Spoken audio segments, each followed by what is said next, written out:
So Jamaicans have to come to this understanding that there is no easy way. Don't take the sweet talk that is going to be given to you. That you have to discern from your politicians who are going to come and tell you, don't worry, we'll have this in 2 weeks. What have you seen since? 2 weeks has gone to a year and 3 months. Every agent of the state, every employee of the state, every state agency, every state department, every ministry must treat our citizens with respect. That they have rights, and the right to life is the most important right, and no one is to be deprived of that right. And so let us use this very tragic incident, the death of Mario Dean, as his mother would want, to be the point where Jamaica changes, to be the point where we make human rights foremost in our thoughts when we deal with the citizens.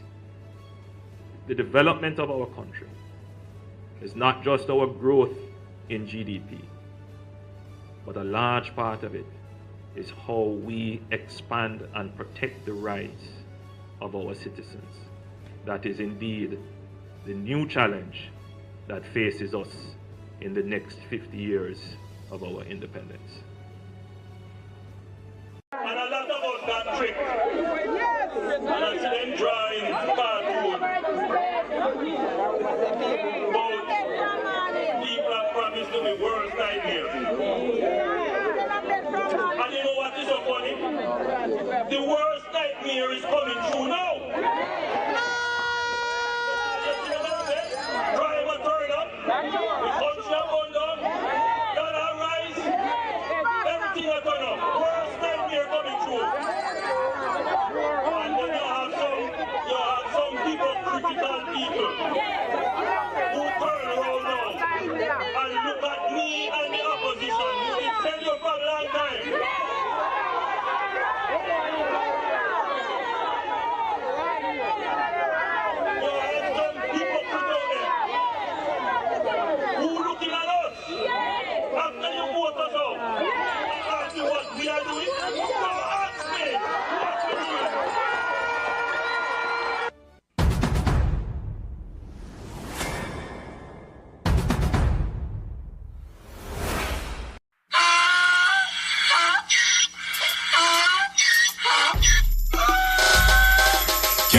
For me again, you can't for me again.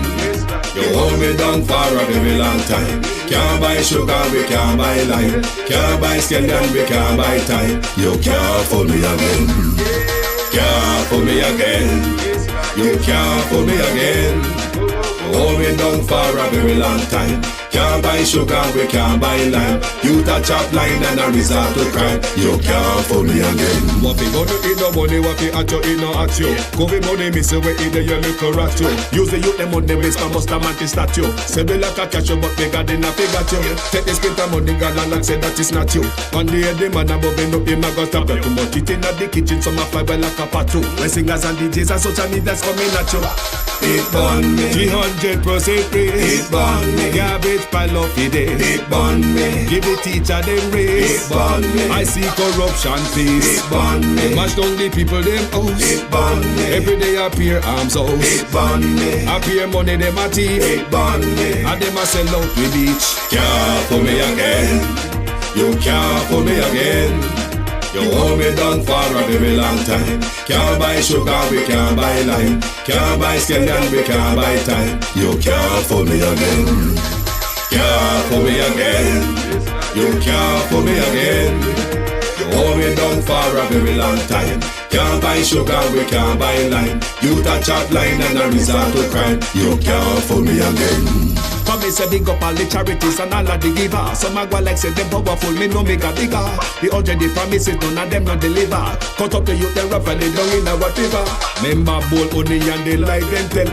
Corruption smell and they pocket them swell. When police don't a market like Satan out of hell, go mash up people start like thief when them sell. It burn me. When they treat the market man, It burn me. when them a treat the cat man, It burn me. when they treat the peanut man, It burn me. when them a treat the dirt man, It burn me. when them a treat the son man, It burn me. when them a treat policeman, It burn me. how them a treat soldier man, It burn me. how them a treat everyone. Can't fool me again. You can't fool me again. You hold me down for a very long time. Can't buy sugar, we can't buy lime. Can't buy scallion, we can't buy time. You can't fool me again. Can't fool me again. You can't fool me again. You hold me down for a very long time. Can't buy sugar, we can't buy lime. You touch up line and I resort to crime. You can't fool me again. I me say put that way we do you make you do with that. All of the money uno take you better give it back. All of the land we uno take you know we want it back. All of the beach you uno tip you better give it back. And you no sign a code that conduct we no want you back. You know declare you asset and we no want you back. You can feel in your pocket and we no want you back. Have your hand deep in a corruption we no want you back.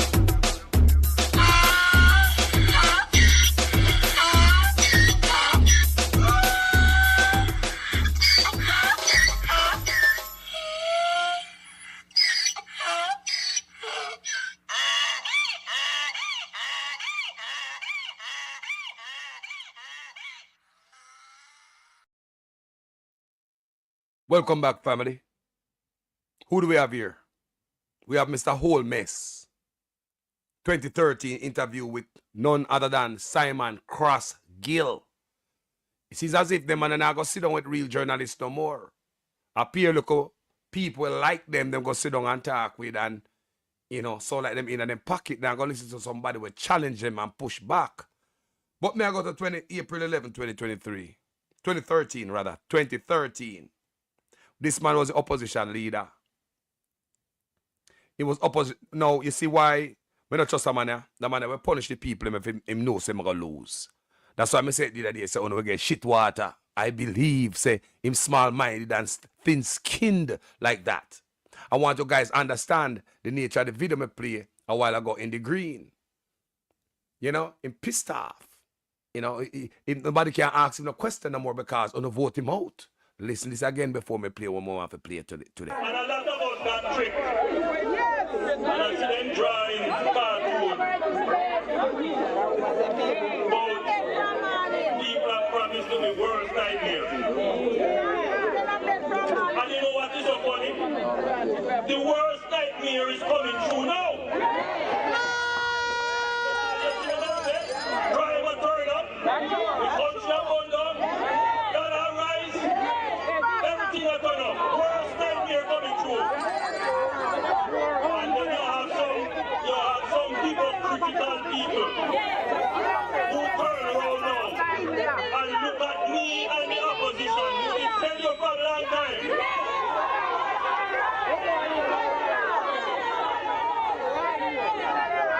You have some people put out there who looking at us after you vote us out and ask you what we are doing. Don't ask me what we're doing.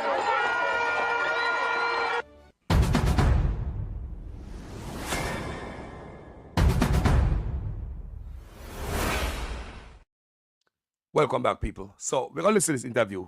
Very serious. You hear such man alive from long time. He should have never been in office at 2013. Let's go. Mr. Ascot, can you hear me? All right, difficulties with the line there. Maybe we'll try and get Noel Ascot back later on in the program. Now then, Andrew Holmes has been getting a fair amount of flack over the past few days, some questioning his effectiveness as the leader of the opposition, arguing that he's too conservative. Others have said the opposition is not putting forward enough credible alternative policies to that of the Portia Simpson Miller-led administration. is the current JLP opposition effectively positioning itself as a government in waiting? Well, our special guest on Live at 7 this evening is indeed Andrew Holmes, the leader of the opposition. Welcome to Live at 7. Thanks for having me. We meet again. Again, and I give you congratulations again on your program. I understand it is creating some waves. We are getting some traction there, and probably even more so after tonight. What do you say to that claim that has even caught the So Jamaicans, Clovis, who depicted you as fast asleep while Jamaica not exactly burning, but falling apart? Listen, first of all, we have to examine the context that we live in our society. It's a free society. People are entitled to their opinion. We have done our work and our research, and we are clear as to what the public wants. Now, there are divergent views as to how the opposition should go about its role. So there is a quiet majority of persons who want to see a studied opposition, an opposition that is not going to create a nightmare. But there are those who are wedded to the traditional politics, and there's nothing wrong with that. So the opposition has to transition sometimes. Sometimes we have to be studied in our responses, and sometimes we have to be aggressive. We can't be everything to everyone, though we have to be. We have to develop that capacity. So I disagree with the view. I believe it is carried by a minority with an agenda. I think by what you have heard from other snapshot polls and other persons, it is clear that the opposition has been responsible. We have given the government space to operate, and there is scarcely an issue that the opposition is not present on or leading. I'm a new leader. It will take some time for people to become accustomed to my style. My style is not comparable to the others that have gone before. Is your style one of not opposing for opposing sake? Precisely. It's a studied style. I speak from a position of knowledge, facts, research, and I try as best as possible to give justice to whatever I speak on.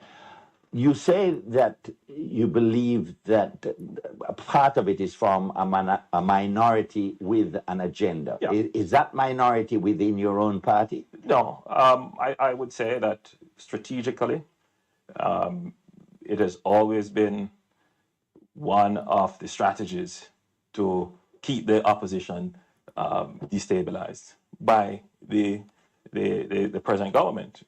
And it's a historical thing. You could look back in history and see that the argument has always been pushed. But I'm not going to be distracted by that. We are remaining focused. And we are keeping the government under pressure. I mean, what we have done is to keep forefront in the minds of the people the economic conditions.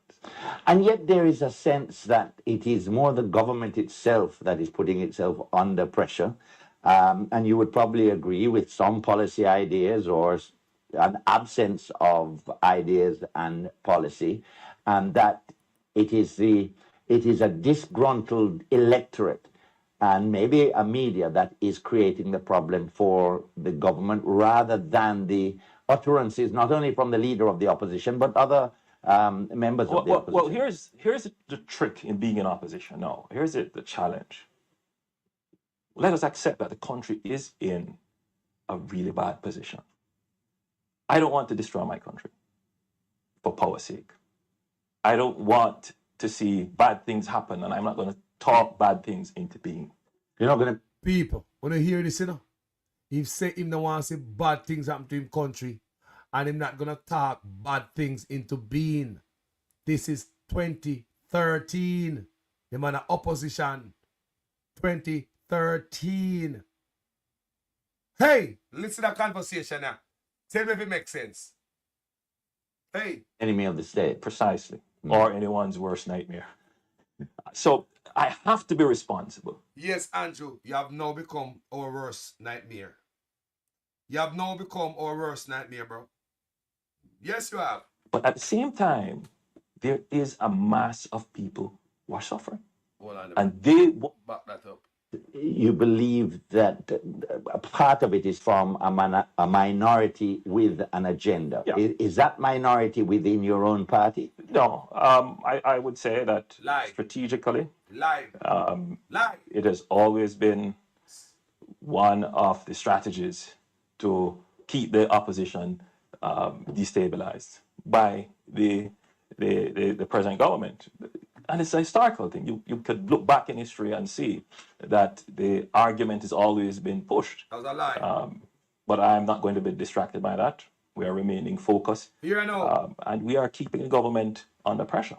I mean, what we have done is to keep forefront in the minds of the people the economic conditions. And yet there is a sense that it is more the government itself that is putting itself under pressure. And you would probably agree with some policy ideas or an absence of ideas and policy, and that it is a disgruntled electorate and maybe a media that is creating the problem for the government rather than the utterances not only from the leader of the opposition but other members of the opposition. Well, here's the trick in being in opposition. No, here's the challenge. Yeah. Let us accept that the country is in a really bad position. I don't want to destroy my country for power's sake. I don't want to see bad things happen, and I'm not going to talk bad things into being. What? You're not going to be an enemy of the state. Precisely. What? Or anyone's worst nightmare. What? So I have to be responsible. What? But at the same time, there is a mass of people who are suffering. And they want to see someone being stridently representing their views. You have to strike a balance. Because in stridently representing views, you could very well talk down the market and then they suffer more. So we are being responsible. As to whether or not the public accepts that and appreciate that, time will tell. But there will come a time, I really tell. if the government does not get its act together, where clearly we will have to be more strident because it is then do or die. Really? Where we are now is that we have given room for, in other words, we don't want to spark any social upheaval. Business people don't want that. Well-thinking Jamaicans don't want that. And it is not in the interest of the poor. What is in the interest of the country right now is for us to return to growth. And the opposition has stayed on message. We have pointed out the delays of the government in securing the IMF deal. We have pointed out the bad choices in economic policy. And we have merely reflected the suffering of the people as a result of those choices of the government. Be that as it may, there are more than whispers now that there are members of your own party who are not sure that the right choice was made in your elevation to leader. They are thinking different. Good journalists. Okay, so the journalists talk about the small minority of people. Then him pivoted to the PNP. Said the PNP, the government of the DA, you know, I try to get him out and see Simon come back here, so I talk about him party. This is good journalism, people. These are the things that are lacking. Not just make politicians come before you and just lie. See them and slap him right there, so put back the question on the table in a different way. A long time the man will tell lie, you know. He should never, ever be in a public about office. where the party should go.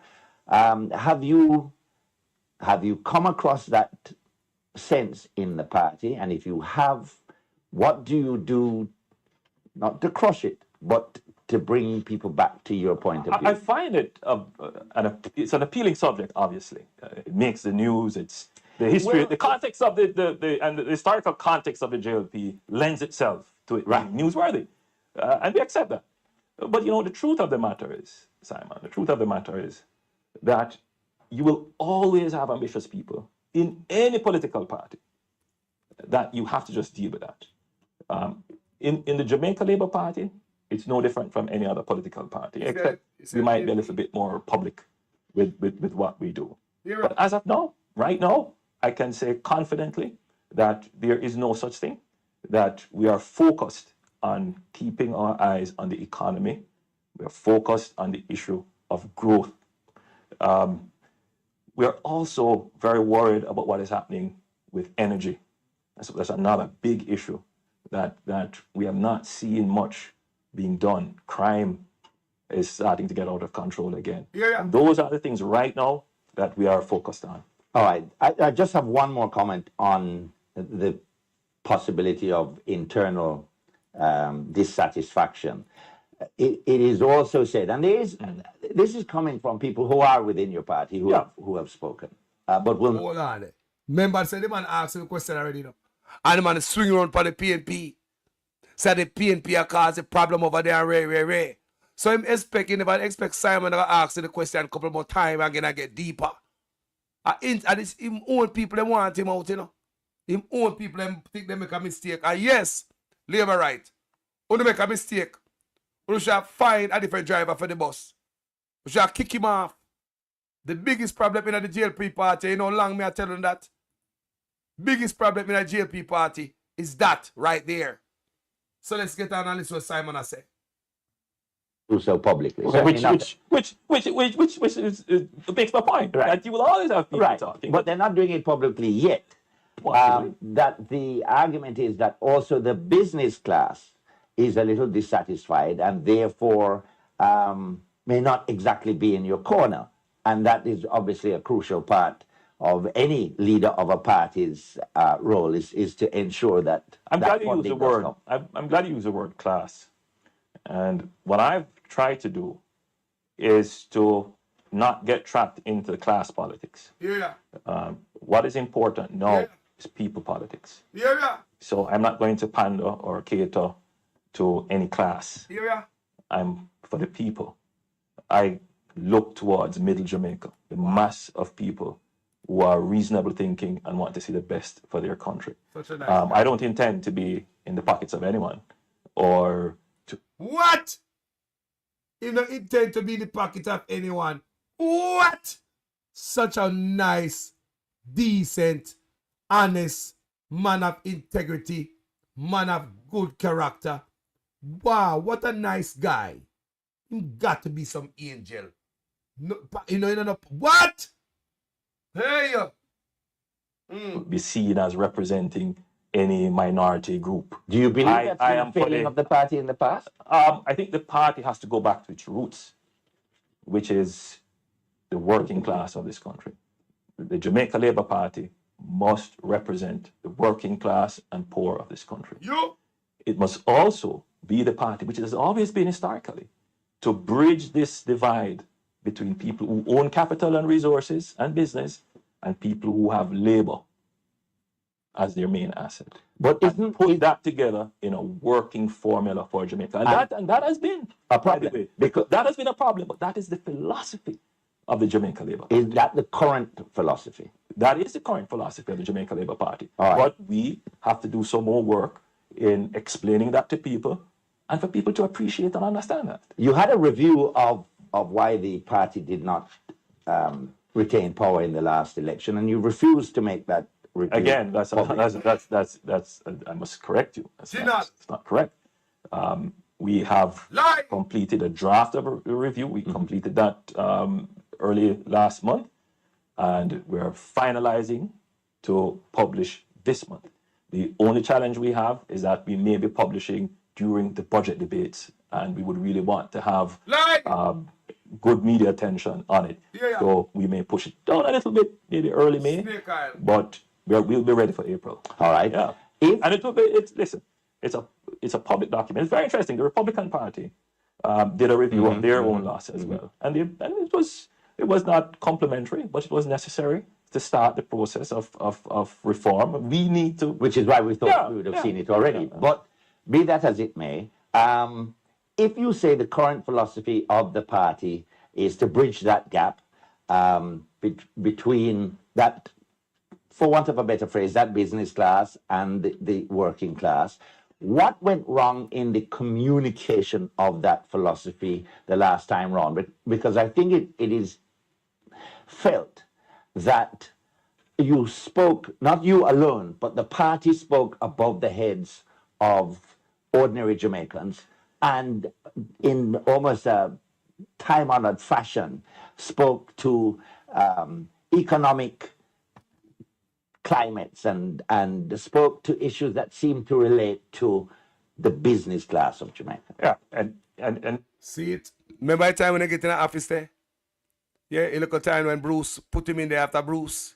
At that time, when I asked him about, when him come in the office, it was just about the business people, the business class. He never care about no poor. So he might talk about say, him in the pocket of no this and no that. He's about the poor class of people or something like that. See, Simon a juke him now, yeah, so.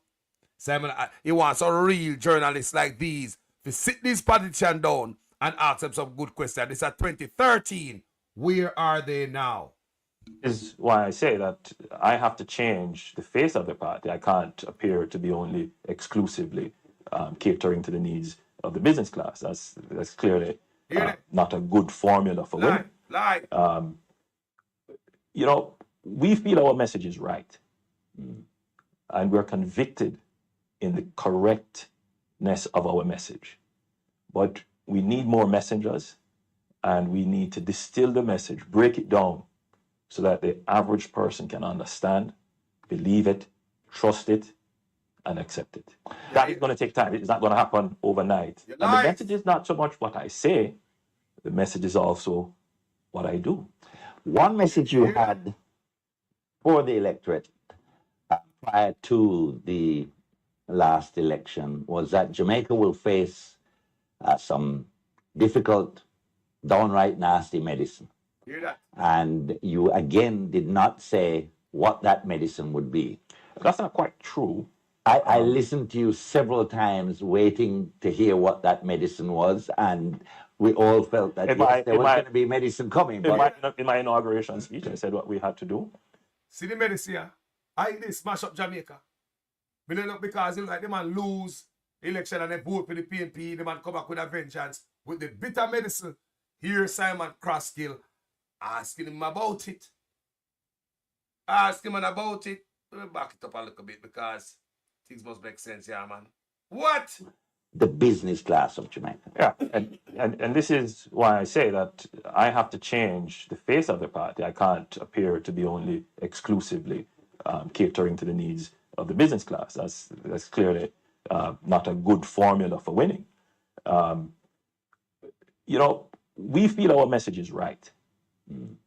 And we're convicted in the correctness of our message. But we need more messengers, and we need to distill the message, break it down. Lies. So that the average person can understand, believe it, trust it, that's lies, and accept it. That is going to take time. It's not going to happen overnight. And the message is not so much what I say, the message is also what I do. Listen to this. One message you had for the electorate prior to the last election was that Jamaica will face some difficult, downright nasty medicine. Hey. And you again did not say what that medicine would be. That's not quite true. I listened to you several times waiting to hear what that medicine was, and we all felt that there was going to be medicine coming. In my inauguration speech, I said what we had to do. I mentioned some things that had to be done. Reform of the public sector to make it more efficient, tax reform, changing our social protection system to make that more effective, going on a path of growth. Answer the question. Some of the things that need to be done in those areas for structural reform would not all please everyone. But those areas wouldn't be the bad medicine. We all know that we need tax reform and so on. But when people think of bad medicine, they're thinking of higher taxes. They're thinking of the conditions that they are. No, regional. Boy, how me miss out my interview, yeah, man. How me miss my interview, yeah, man. Oh, real bitter medicine we are getting now. Real bitter medicine. Me play this on and me tell you when they vote out the man, listen to the man sound.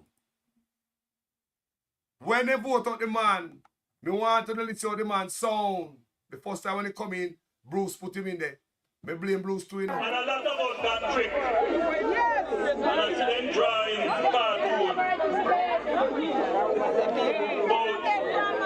people have promised to me worst nightmare.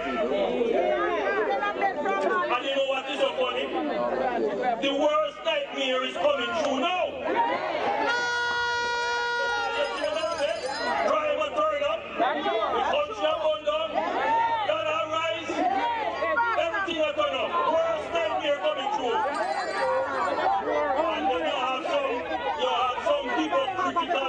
people who turn around now and look at me and the opposition who will tell you for a long time.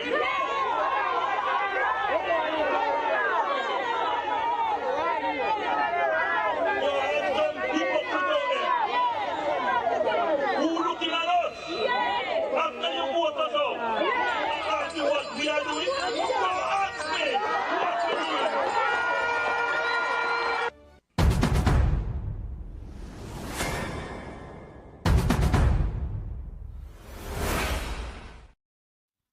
What do you hear that though? He's so angry the man was back then and they vote him out.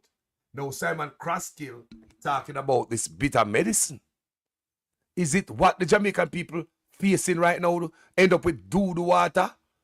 Road not fixed, hospital, every sector in Jamaica is gone. Agriculture, Jamaica. My God, people. Make we listen to this again. Can't make this up. But we need more messengers, and we need to distill the message, break it down, so that the average person can understand, believe it, trust it, and accept it. That is going to take time. It's not going to happen overnight. And the message is not so much what I say, the message is also what I do. One message you had for the electorate prior to the last election was that Jamaica will face some difficult, downright nasty medicine. And you again did not say what that medicine would be. That's not quite true. I listened to you several times waiting to hear what that medicine was, and we all felt that yes, there was going to be medicine coming. In my inauguration speech, I said what we had to do. I mentioned some things that had to be done. Yeah. Reform of the public sector to make it more efficient, tax reform, changing our...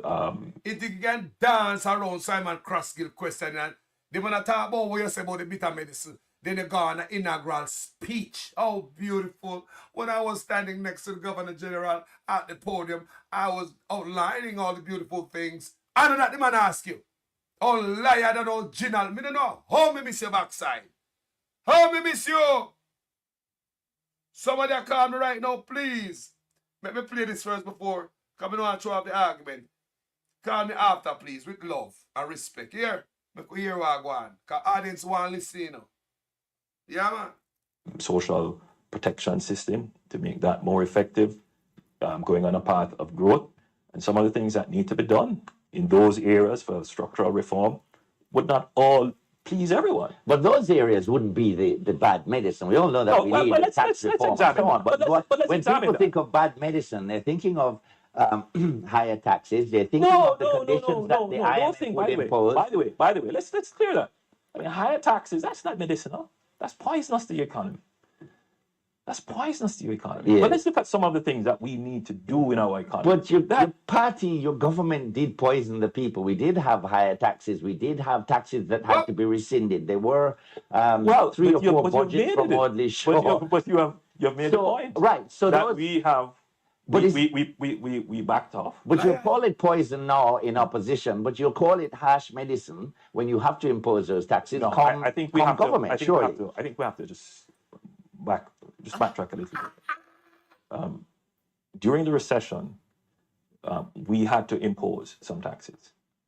Now, your tax system can be used to incentivize production. Mm-hmm. Okay? So you can put taxes in some areas where you want to divert economic and business attention. Come on, Mr. Honest. Go ahead. Shaw put taxes on tampons. Now, I don't know what sector that and is I'm trying to make a point. And I'm trying to make a point to you, so if you allow me.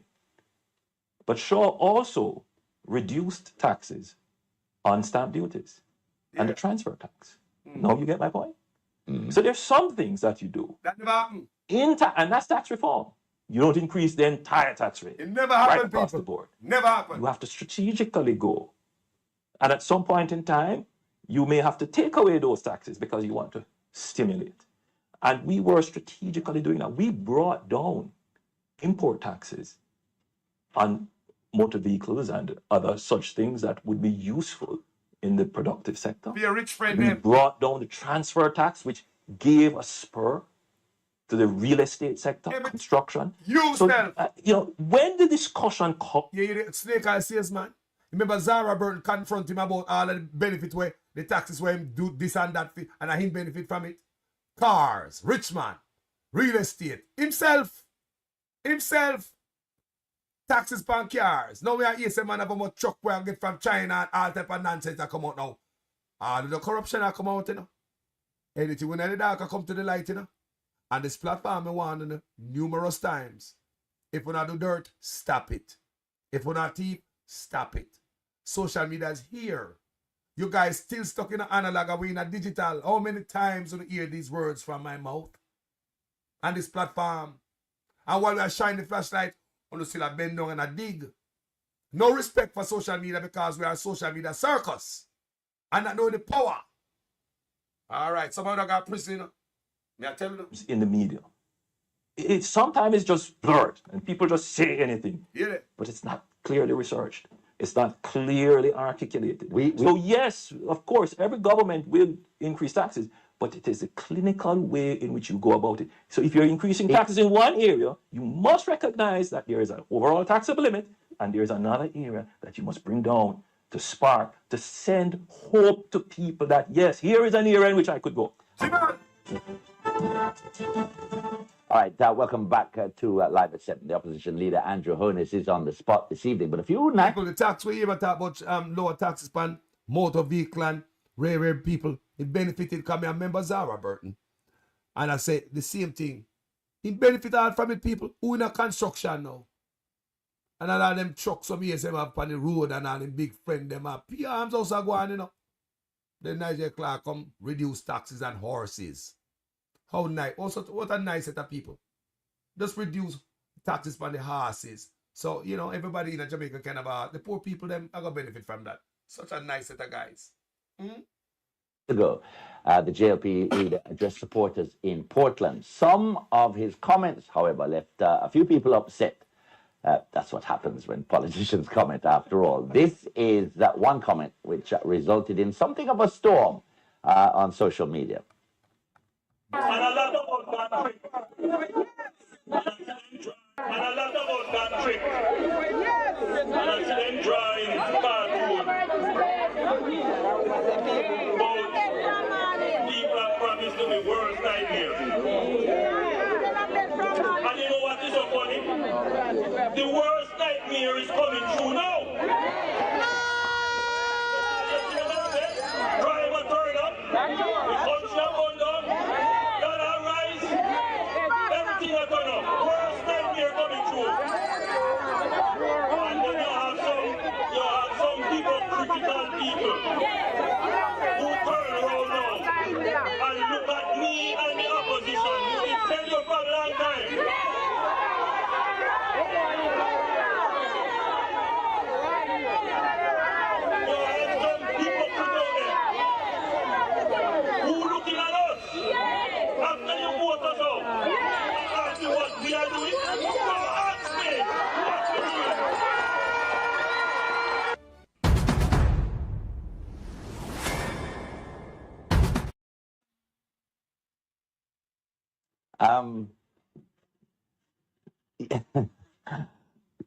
It has created a little bit of a storm. Well, in that you have almost chided the electorate for not voting for you. And you're saying, well, don't look at me for any answers now. Wait until I start campaigning. That's what I interpret. You see, people, this man will punish the people in my feelings if they don't vote for him. You hear the brother talk? You hear this at 2013, you remember, man? Take sleep about that. It's like somebody have some heat in them belly and I walk on for Jamaica people. So sometimes I wonder why they want to do Jamaica people so. Why? Why we do this, brother? What we do you? Coulda what we do you make you do with that? How coulda what we do you make you do with that? My God, we could go and listen, yeah.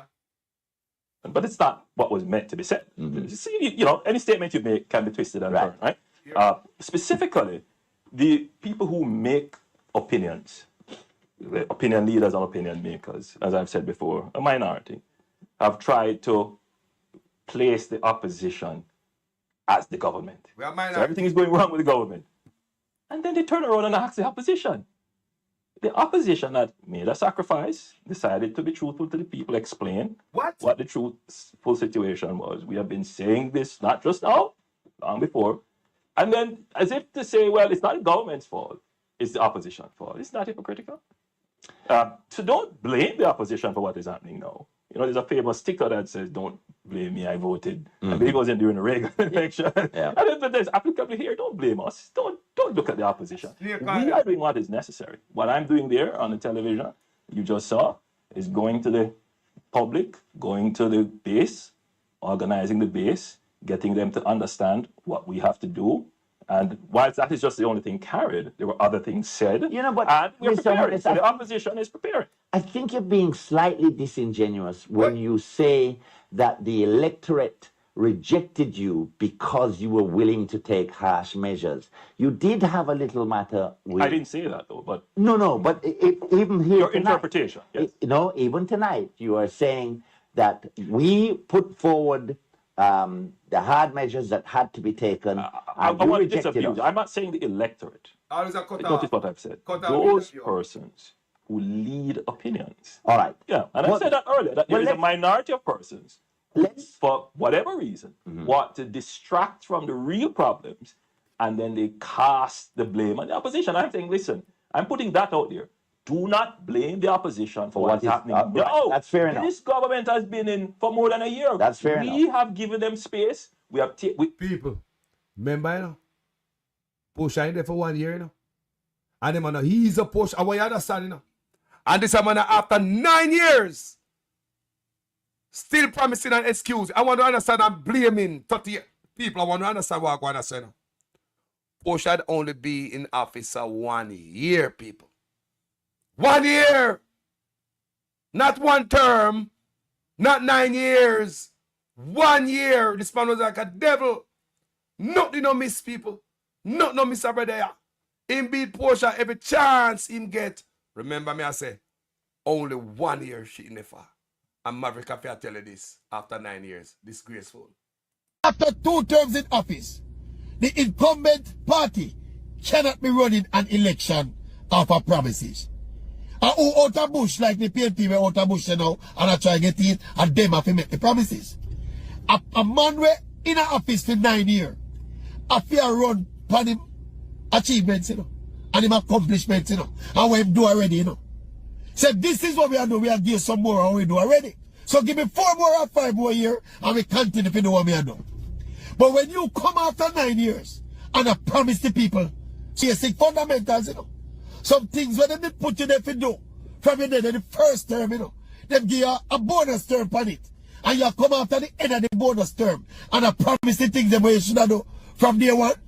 We don't think a smart politicking that. People. And after Portia in there for 1 year, 1 year, the people. You never know that. And 1 year, you know, Portia in there for a hellfire upon her. All the promises they promise if you know, fix the country in 1 year. This about never is Portia.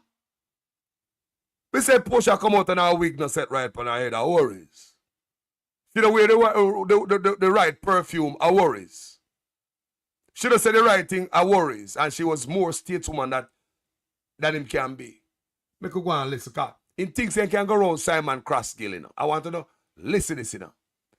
Him think him so smart. This brother is delusional, so delusional.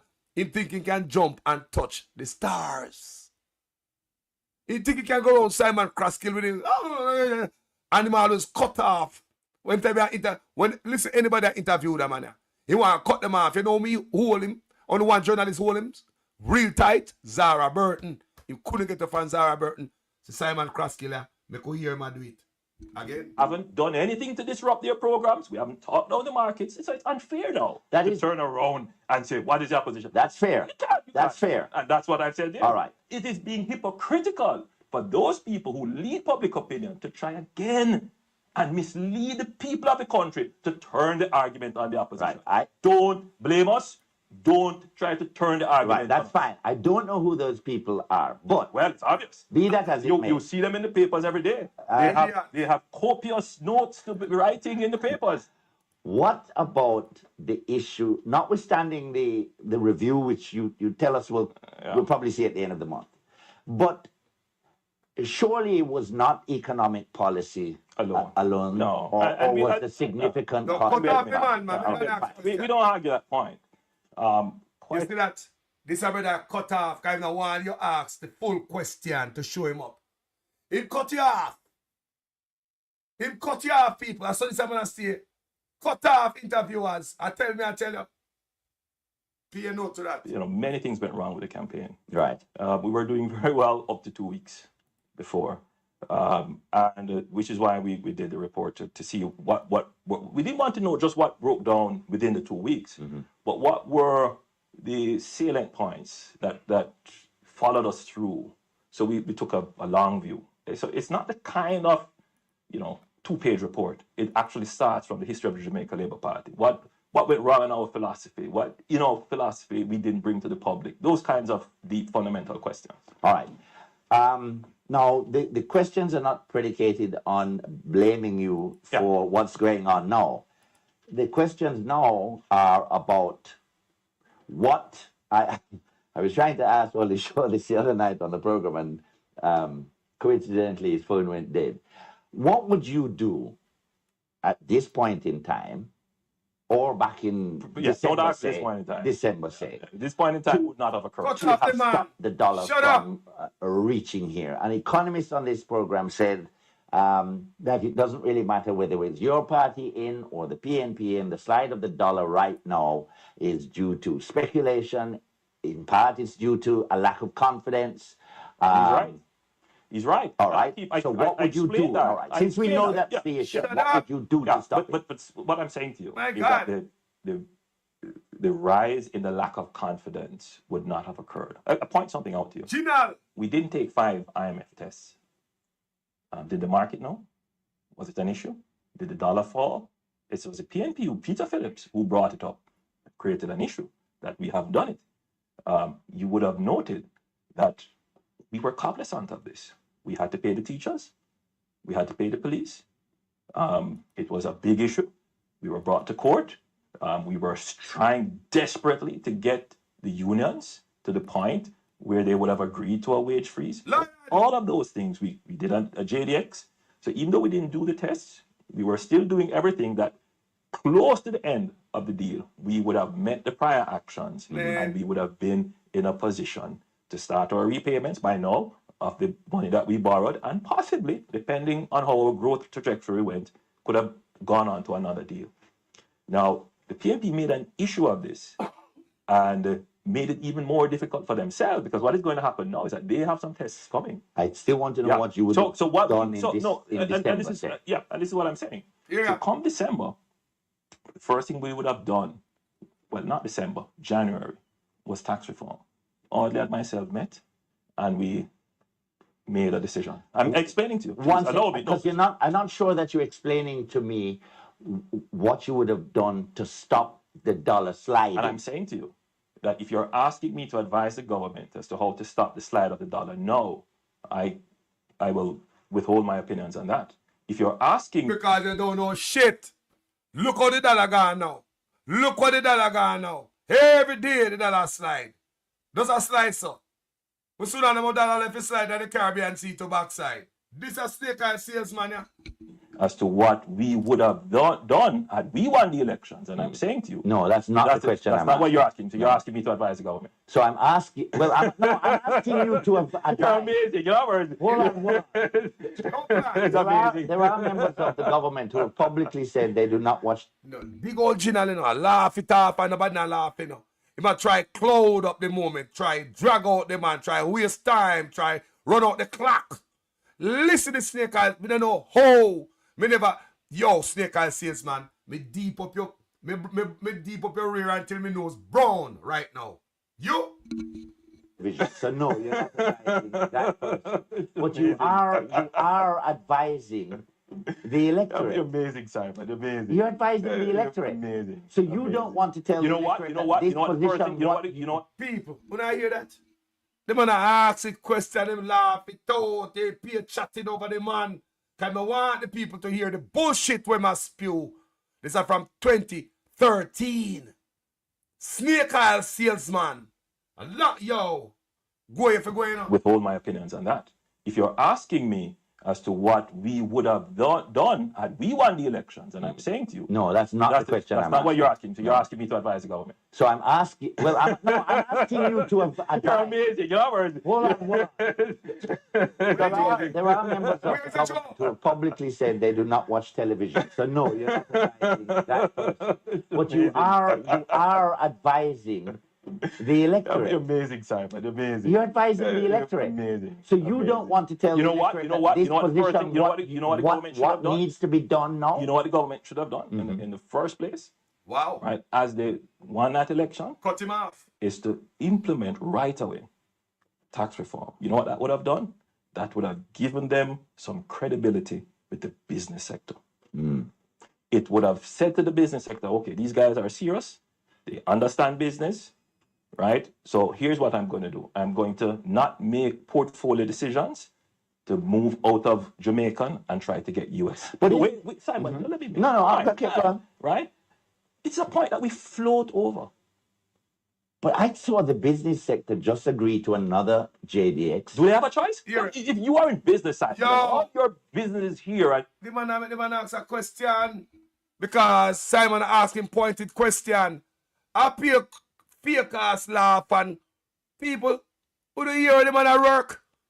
Original, lion, con man and crook. Massive investments. You think you can just resist?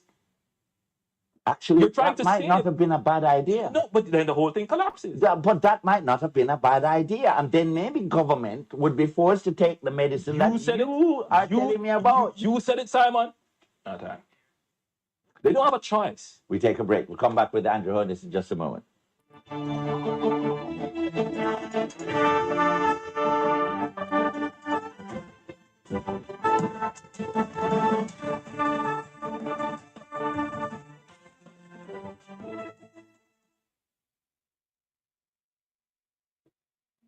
Should I hold him more accountable, man? And I lie. Make it slide like too easy. Too easy.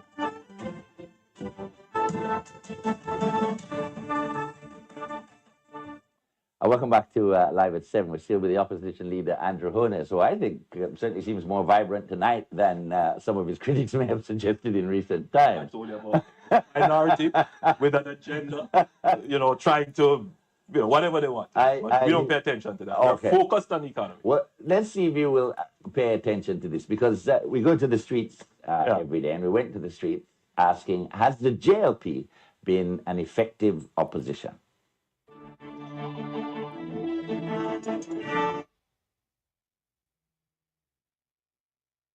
I think both parties are the same thing. None is a better opposition than none. I think we need a change. And any party away from JLP and PNP will make a difference. Them do not give the other government a chance. You see, them do not serve no time. People can see what them can do to the country. People do not have no confidence in them no more. No, to me, all of them is the same thing. That's why I don't vote. No better herring, no better barrel. Pure politics and politics, you see me? Sad state of affairs, really.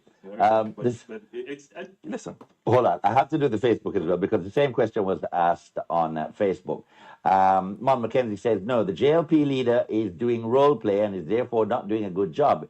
Everything the government says or does, he opposes, even when it's clear that what is being done is in the country's best interest. True. Vernal Anger says, the JLP opposition is not very effective. What we need in our country is not the tribal politics, like a leader saying, don't talk to us, want to vote us out.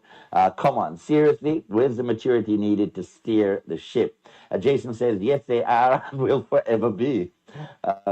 Chen says, It depends on what the term effective means, because they weren't effective while in power. So it doesn't even matter much now and doesn't seem much different, correction.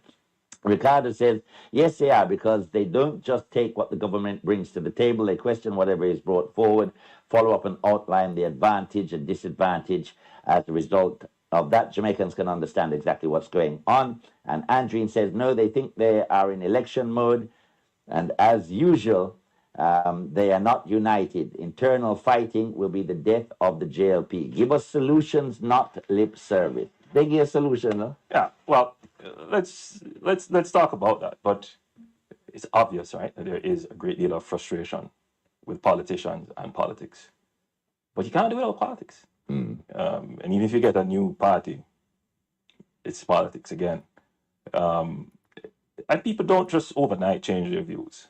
I'm a new leader, so it will take, the leaders that I stand against have been there for 30 years. What can you change about the system? Because a young politician said on this program that his party's direction and his allegiance to the party and the overall system has almost engulfed him already. Yeah. And he said to me, well, what can I do? I can't go against my party.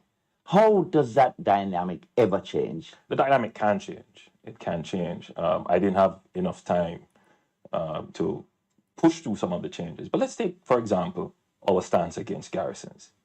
I'm against garrisons. I'm not against the people who live in garrison constituencies. Yeah. I'm not against the society of garrison constituencies. I'm not against that. What I'm against is... People are here, that man. That man is against the poor, you know. The man say, he hate poverty, but him love the poor. I hate garrison, but I love the people. People are the same man, you know. I hate poverty, but I love the poor. I hate garrison, but I love the people. You don't make nothing better for the poverty. You don't make the garrison better. People have to listen to that man, you know. This is from 2013, you know. And the same man say, I hate poverty, but I love the poor and I hate poverty. I hate the garrison, but I love the people who in there because I'm a cash pot. The pot of gold who always vote for me. People, snake oil salesman. Concept that there is an exclusive area in a free society, right? I'm against that and would want to change that in our politics. Do you have an idea of how you would change that? Because you do, the other side, you do control large garrisons, not physically you, but you have party allegiance in one of the things that of leadership, leadership has a certain power with it. And if by virtue of the credibility of the leaders decide that we're not going to do this anymore, you could start to see significant change. Isn't there an element of that in your own constituency? There is an element, but not in ours. What I have done is for the areas that I can get access to. Oh, you hear this, man? The man ask if you have garrison in your own constituency. The man ask if you have garrison in your own constituency.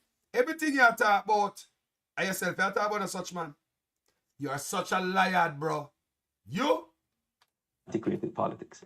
But I think if the leaders are determined to do it, and this is one thing I think leadership can on its own solve.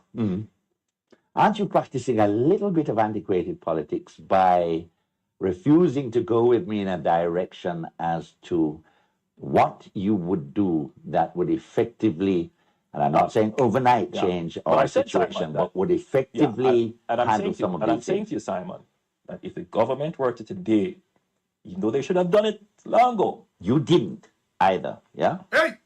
Simon, the government reversed the stimulus program that we put in place. What they ratted there? Simon had shook him down here and said you didn't do it. The government. Bro, you don't do nothing up in there. Back it up with the God. Look here, man. Hey, people, who not listen to the snake oil salesman? Who not listen to the snake oil salesman? This is from 2013. Huh? To go with me in a direction as to what you would do that would effectively, and I'm not saying overnight change our situation, but would effectively handle some of these things. And I'm saying to you, Simon, that if the government were to today, even though they should have done it long ago. You didn't either, yeah? Simon, the government reversed the stimulus program that we put in place. All the taxes that were reduced, this government increased them. Okay? Now, I'm saying to you, we got 2% growth coming out of a recession. This government is not going to record any growth because they have contracted the economy. I'm saying to you that if this government were to have said, we're going to use the NHT money and place it in the construction industry to build houses as a stimulus, that is something that we would have supported. Build houses for whom?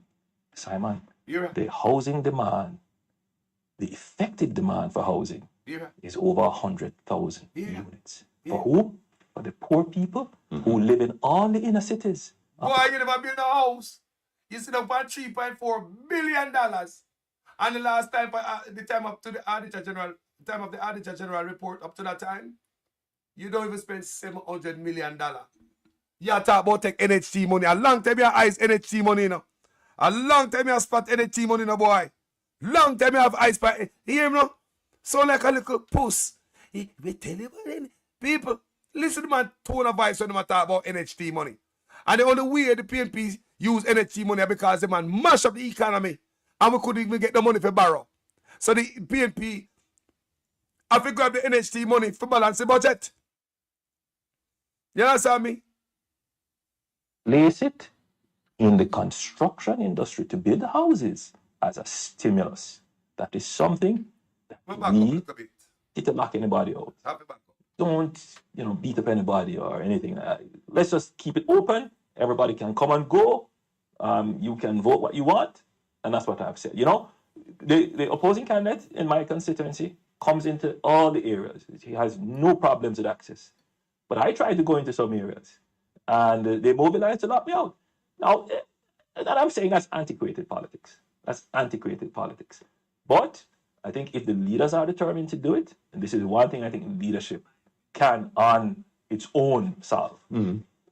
Aren't you practicing a little bit of antiquated politics by refusing to go with me in a direction as to what you would do that would effectively, and I'm not saying overnight change our situation, but would effectively handle some of these things? I'm saying to you, Simon, that if the government were to today, even though they should have done it long ago. You didn't either, yeah? Hey! Simon, the government reversed the stimulus program that we put in place. All the taxes that were reduced, this government increased them. Okay? Now, I'm saying to you, we got 2% growth coming out of a recession. This government is not going to record any growth because they have contracted the economy. I'm saying to you that if this government were to have said, we're going to use the NHT money and place it in the construction industry to build houses as a stimulus, that is something that we would have supported. Build houses for whom? Simon, the housing demand, the effective demand for housing is over 100,000 units. For who? For the poor people who live in all the inner cities of the country. I'm saying to you that construction is the quickest way. Drunk or take the money go get SSL. Next him holdings. Ramping shop. You hear the man? Him know that the man. Poor people are housing. Him know him create an extra thing in him office. So new social housing program where the money got dead. $3.4 billion sitting in your pocket and die. You have only spent less than $700 million. You could have been a housing scheme. Walking around here talking about 1 keys. And you know the demand is over 100,000. The demand is high. But you have money sitting upon. Walking around Jamaica, giving away 1 key. And the people are like, good private, say my work, man. Snake I'll see us, man. You? We would have supported. Build houses for whom? Simon, the housing demand, the effective demand for housing is over 100,000 units. For who? For the poor people who live in all the inner cities of the country. I'm saying to you that construction is the quickest way, and not the type of construction that imports labor from abroad and all the expertise from abroad. And it is... What a snake I see it. Boy! gonna just play my video this morning with the Chinese them at Jamaica. It's alleged that Chinese is building Juliet Onis private apartment complex. It's as if they are doing private and secret favors for the Onises. Eh?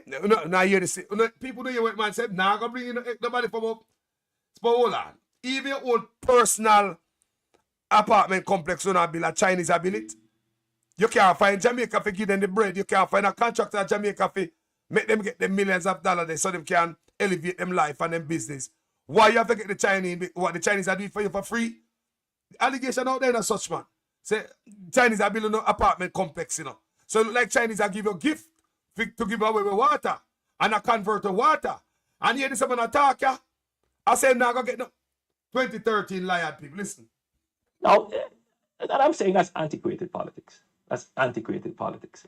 But I think if the leaders are determined to do it, and this is one thing I think leadership can on its own solve. Mm.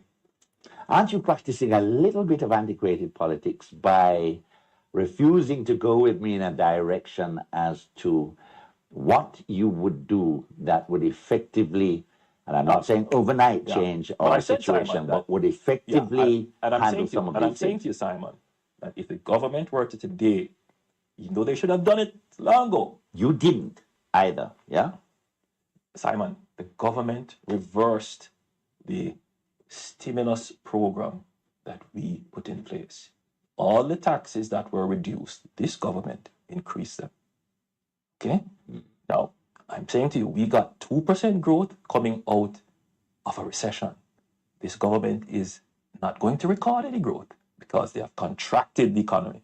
I'm saying to you that if this government were to have said, we're going to use the NHT money and place it in the construction industry to build houses as a stimulus, that is something that we would have supported. Build houses for whom? Simon, the housing demand, the effective demand for housing is over 100,000 units. For whom? For the poor people who live in all the inner cities of the country. I'm saying to you that construction is the quickest way, and not the type of construction that imports labor from abroad and all the expertise from abroad. And it is locked into a road. That would have suggested you, with the help of the NHT, would have had an intensive building program in that 4 years. I'm saying to you, Simon, that for me, Andrew Holmes, one of the things that I was committed to doing was to build schools for this country. I think that if we were able to properly educate the poor, the mindset of thinking would change, and you would.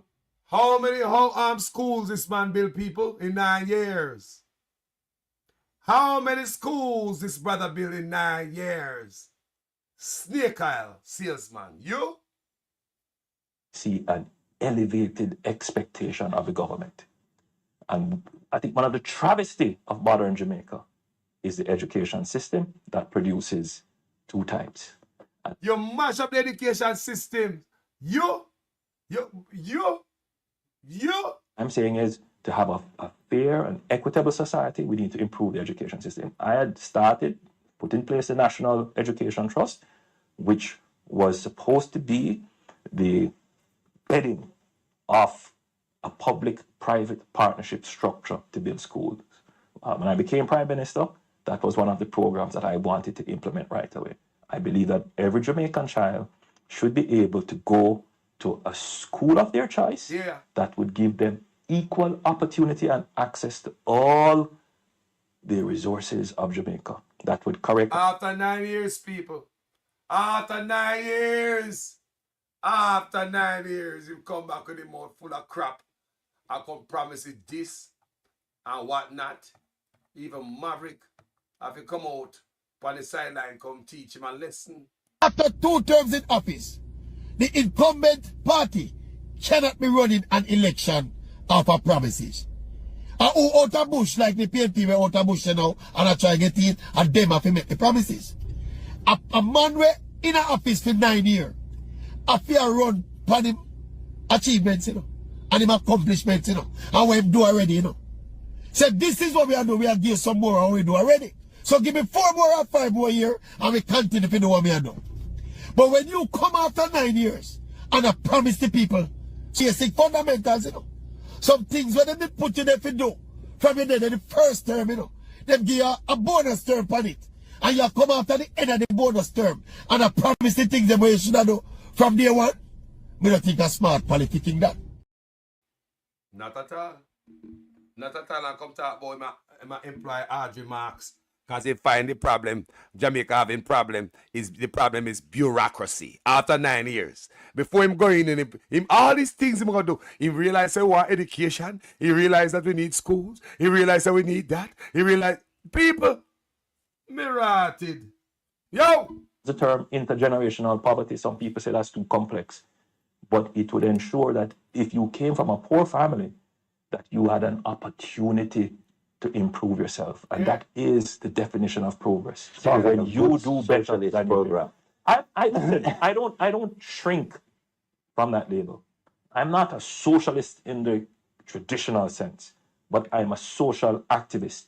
I believe that government must take on programs to correct intergenerational endowment imbalances. What that means is that if there are sectors of your society that are poor, don't believe that if you pay attention to the business class, that the benefits from the business class. You don't believe in trickle down? Trickle down. I reject trickle down.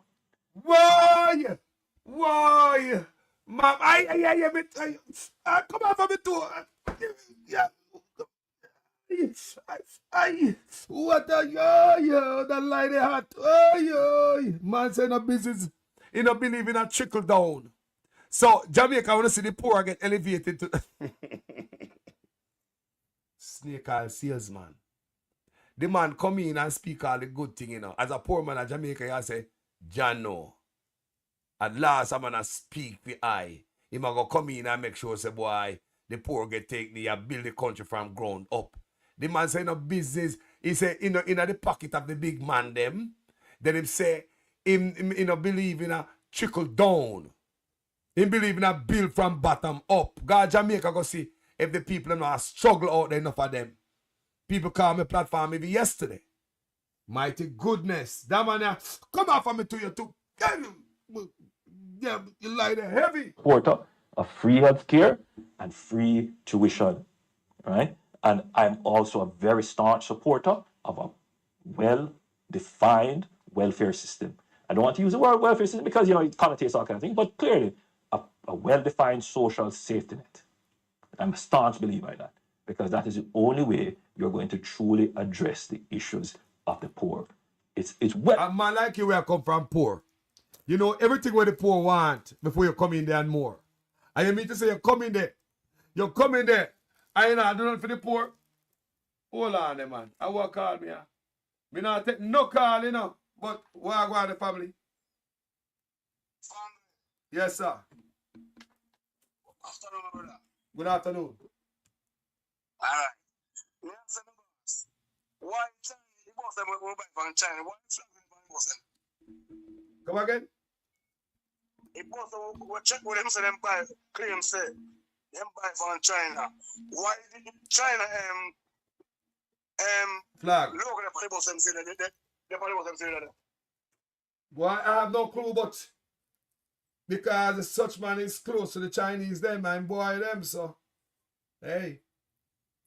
So Jamaican flag, Jamaican, the Chinese flag, the pan Jamaica flag. Any flag is on the bus? Chinese flag, they say the Chinese flag, the Chinese flag, they bottom, and Jamaica flag, the top. And all that bus them. So all you can buy a bus for the country. And the flag still for the bus. And I believe the bus are donated. Just like ambulance. You see like how first you see ambulance with a Canadian flag pan it can they donated. Me don't know, me don't understand. Me don't never buy them by something I go with such man and them Chinese and we are gonna find it out, you know. We are gonna find it out. But yeah, but you know, what if they say if they get some free bus. So one thing more we spend, one more they spend on buy bus then. So you can't have them bus in a system and say you pay for them and you get free bus. So you buy 100 bus and you get 50 free. So all the 100 bus I buy them. So my because I'm not showing up, but Minister say, if me buy the bus them from you, you name so and so, and me bring the bus them come to my country. May I represent my country. It shouldn't be no markings of your country and no flag. I believe say if the flag is gonna be there, it's just a thanks for the contribution. I just me assess so. You understand me?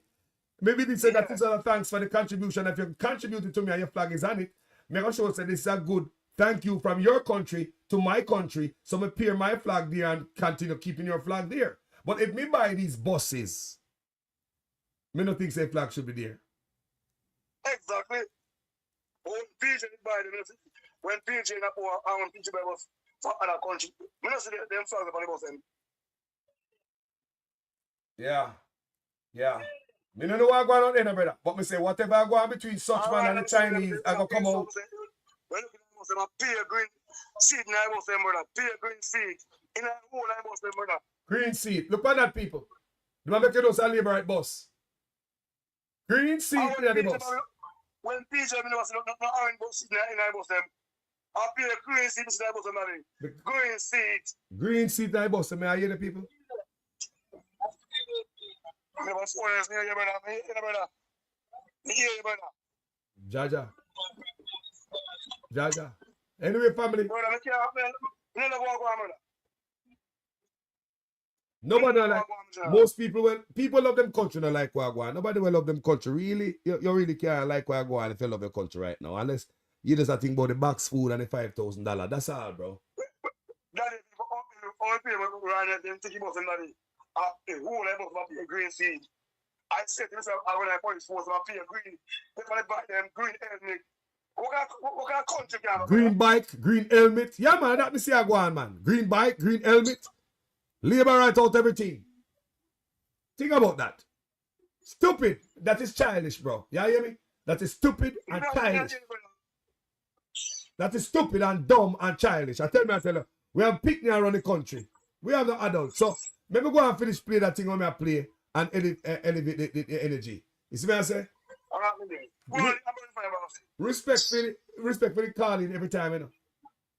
Yeah, brother, man. Just go on the callers. Respect my brother. Yes, I. People may say, green seat in a bus. How we at home? Nonsense and childish. Stupid and ghetto. Foolish. That's all that is. Stupid. That is stupid and dumb. That's why I put green seat in a bus. You're stupid, man. You're childish, man. Your brain is mush. Well enough to say, boy, I checked you, and I love you, and I hug you up. Well enough. But you've been doing that for 50 years. Politicians have told you that for 50 years. And generations have come and remain the same way. I stand apart from that. So I'll go back to the beginning of this interview. In relation to that philosophy, is that the philosophy that you can carry in your party? It has always been. You know, the Jamaica Labour Party was born out of the strifes and the struggles of the 1930s. And our leader and founder, Bustamante, espoused the benefits of the working class. In later years, we merged with the Jamaica Democratic Party, which was the party of the business people, and members from the Jamaica's Farmers Party joined. And it created a very unique kind of political amalgam. You had business, you had landowners, and you have the working class. And we have to make that work. We have to let the business people know that we have to take care of the poor, and the poor must understand that in order for us to take care of them, we have to take care of business. And so we are not going to be framed in any philosophical framework. What we believe is in enterprise, in industry, in being practical, in being caring, and in ensuring that at the end of the day, all Jamaicans, regardless of class, can fulfill their dreams. Andrew Hunnes, I want to thank you for coming on live at 7. My pleasure. Hopefully you'll come back again and tell us what's happening with you and the party. Oh, of course. Maybe in a little while. I try to respond as much as possible. Thanks a lot for coming in. Lie. What a piece of liar, man. How would the reggae sun splash? Yo, people, you hear all of that? 2013 lies, you know. 2013 lies. So somebody at them says some of the buses were given to Jamaican government by the Chinese as an incentive, but Darrell Vaz billed the government in full. People not hear allegation are coming from my phone. Somebody will tell me, say, it's alleged. Listen, I say, because remember me and I that, you know. Come and say, if you me buy something from you, it's different from when you donate stuff to my country. If you donate stuff to my country as a friend of Jamaica, who are the Chinese, right? And if you donate the bus to me, I'm gonna leave your flag as a symbol of friendship. Because as a little youth, oh, you think me know that? As a little youth, there was an ambulance in the clinic nearby me. It was donated by Canada. When it came to Jamaica, the Canadian flag sits right there on the ambulance. Yes, I'm a pretty same way. Because it's a symbol of appreciation and friendship. You understand me, I say? From your country to my country. So I will put my flag there, but I will leave your flag there and show partnership. So the buses where you man talk about. Remember, I don't know nothing about them, you know, people call and tell me. And I'm not sure of what I'm talking about. I say based on my knowledge, if I buy a bite, the next country flag is not supposed to be on it. Period. Do you understand me? The country flag is not supposed, if it's a donation from the country, you keep the flag there as friendship. And that's how I see it. And somebody write us so text me say, some of the buses were given to Jamaican government by the Chinese as an incentive. But Daryl Vaz billed the government in full. Serious allegation. Daryl Vaz is also Minister of Transport, which is one of the 4 ministries combined. I wonder if you are going. What if you are going, people? Some of the buses were given to the Jamaican government by the Chinese as an incentive, but Daryl Vaz billed the government in full. Daryl Vaz is also Minister of Transport, which is one of 4 ministries combined. Serious, very serious allegations, people. People attack, people see things are going on, people are not idiot. People now are come out and attack more. And that may I tell you, people are coming out and talking more. When you can hear the guy who work for the Chinese, and yes, a lot of people call me to confirm what the youth I say is real. And it's true. People call me personally and tell me, you know, male and female people. And them call me and tell me, say, that is so. So, when you can hear such man from 1913 with him lies. A long time I lie, you know, people. I don't know how many of us see them as snake eyes says, like me too busy at foreign and then a zero in upon him yet. But you, me go find every lie where you tell Jamaican people and show them, you know. You stay there. People, tell me what you're thinking in the comment section. You tell me what you're thinking in the comment section. In your own words. Snake oil salesman. Real snake oil. The brother Simon can't get a question in. He just chop him in at the foot. The only person him could slip by, guess who? Zara Burton. The only person this man could pass is Zara Burton. Him tricks him couldn't work with her. No, he couldn't work with Zara Burton people. Not at all. This brother is a snake oil salesman. So a long time him rich, you know. And a long time I do some shady thing in the country. Long time, people. Long time this man I do some things in the country in the right way. He became Jamaica's newest prime minister despite controversy about his big house. Join us in a partnership for prosperity. We uncover a trail of property purchases and ask, is Andrew Holmes paying his part? Is that why you didn't pay the property taxes on the home? What the prime minister didn't want you to know before the election. And later, Holmes sounds the warning on corruption to his new cabinet. Corruption will not be tolerated in this.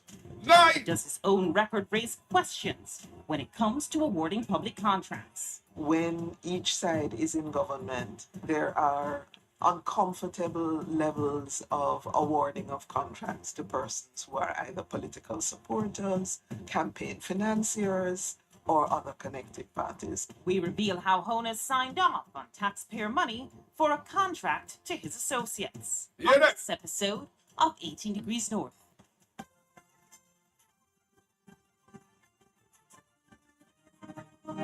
18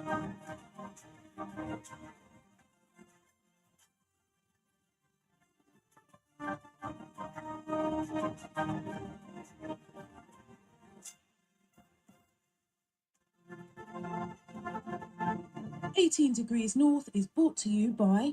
I hear man a talk all kind of lie. Oh, 20 million and 28 million. Lie! Me not take no salary increase.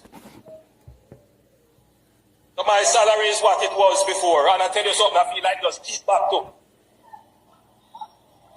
Because he's a proud man, you know. Me don't like people tell lie for me. Roll it back. Don't get into these nuances around something which has gone bad a morning. It can't come good a evening. Roll it back. Roll it back and do the thing afresh. That's what the country wants. That's what we want.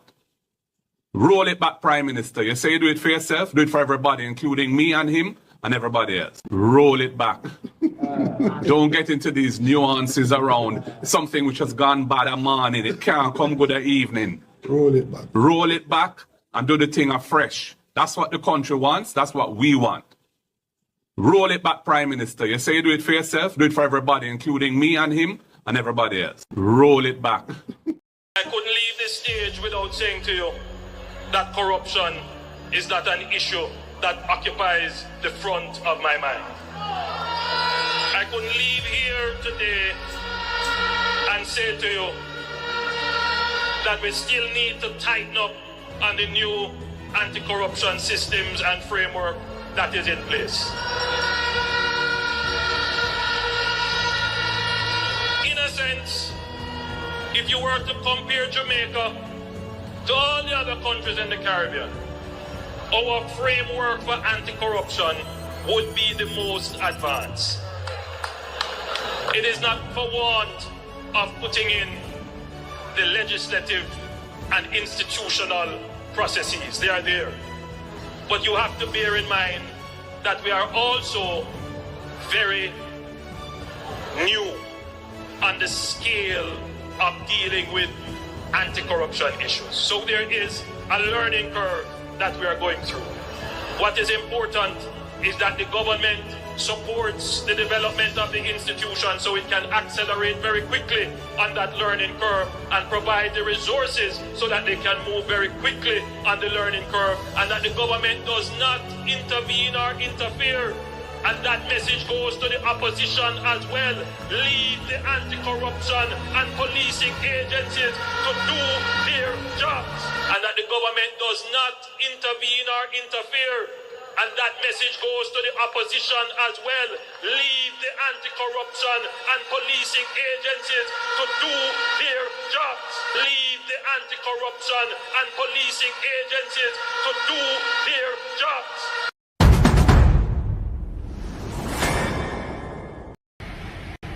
Look like some jugs lad house this, you know, man. You know, if I watch them movie, man, and see big jug lad, them kingpin. Oh, and then we go find out, say, non-Joes, one bro, God. Clad. Hello, I'm Zara Burton, and welcome to 18 Degrees North. It's from right here in Kingston, Jamaica, 18 degrees north of the equator, where every week we're going to take you on a global journey with us as we focus on Caribbean stories that have global impact. We begin our show with Jamaica's newest Prime Minister, Andrew Holmes. During the 2016 general elections, his house became front and center. The public, and perhaps more so the ruling People's National Party, they wanted to know why a St. Lucian company owned his house and where he got the money, since news reports had put its value at about $2 million, a figure Holmes has not confirmed. After all, Holmes had been a politician most of his professional life, didn't come from money, and his salary at the time was just over $60,000 each year, not counting allowances. Holmes answered several of the questions asked, but we at 18 Degrees North had others. What we found was an interesting series of property purchases and an uneven playing field when it comes to personal tax matters. It also shed light on the relationship between Jamaican politicians and their associates in the awarding of public contracts. We're staying right here in Jamaica at 18 degrees north and 77 degrees west. The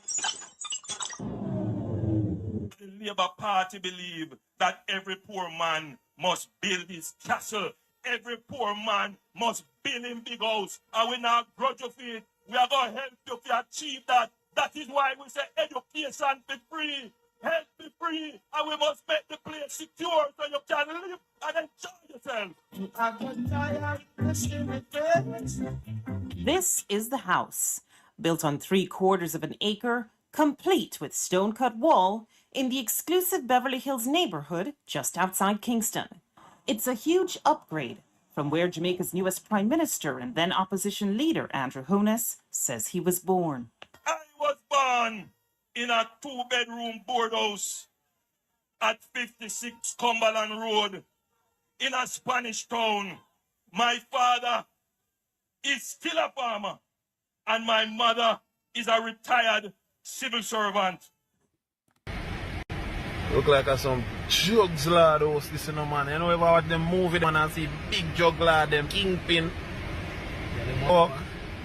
And then me go find out say non-Joes, one bro God.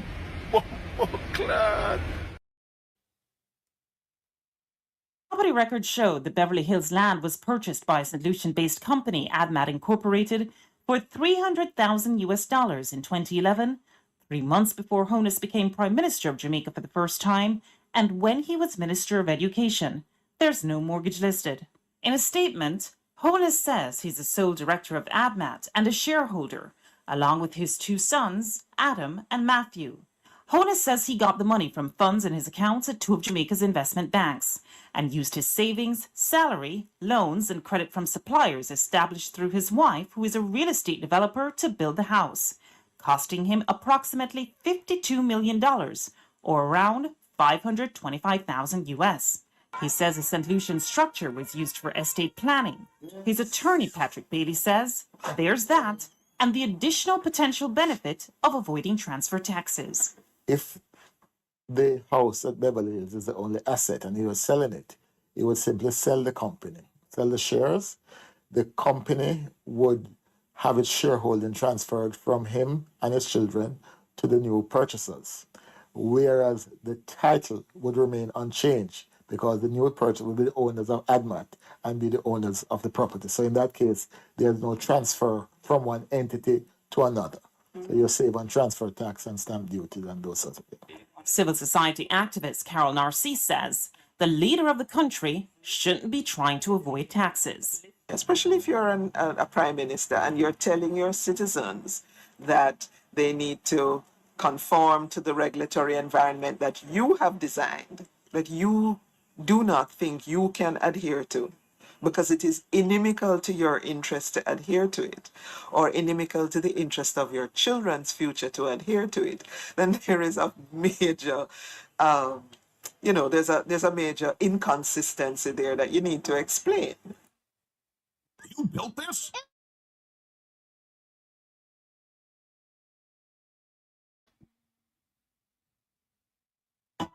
Join us in a partnership for prosperity. Let's change Jamaica for the better.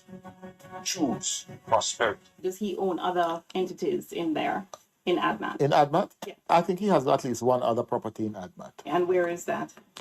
That is in somewhere in the Arcadia area. Right. And that's considered land or also? So it's an apartment. Actually, he's now in the process of selling that unit.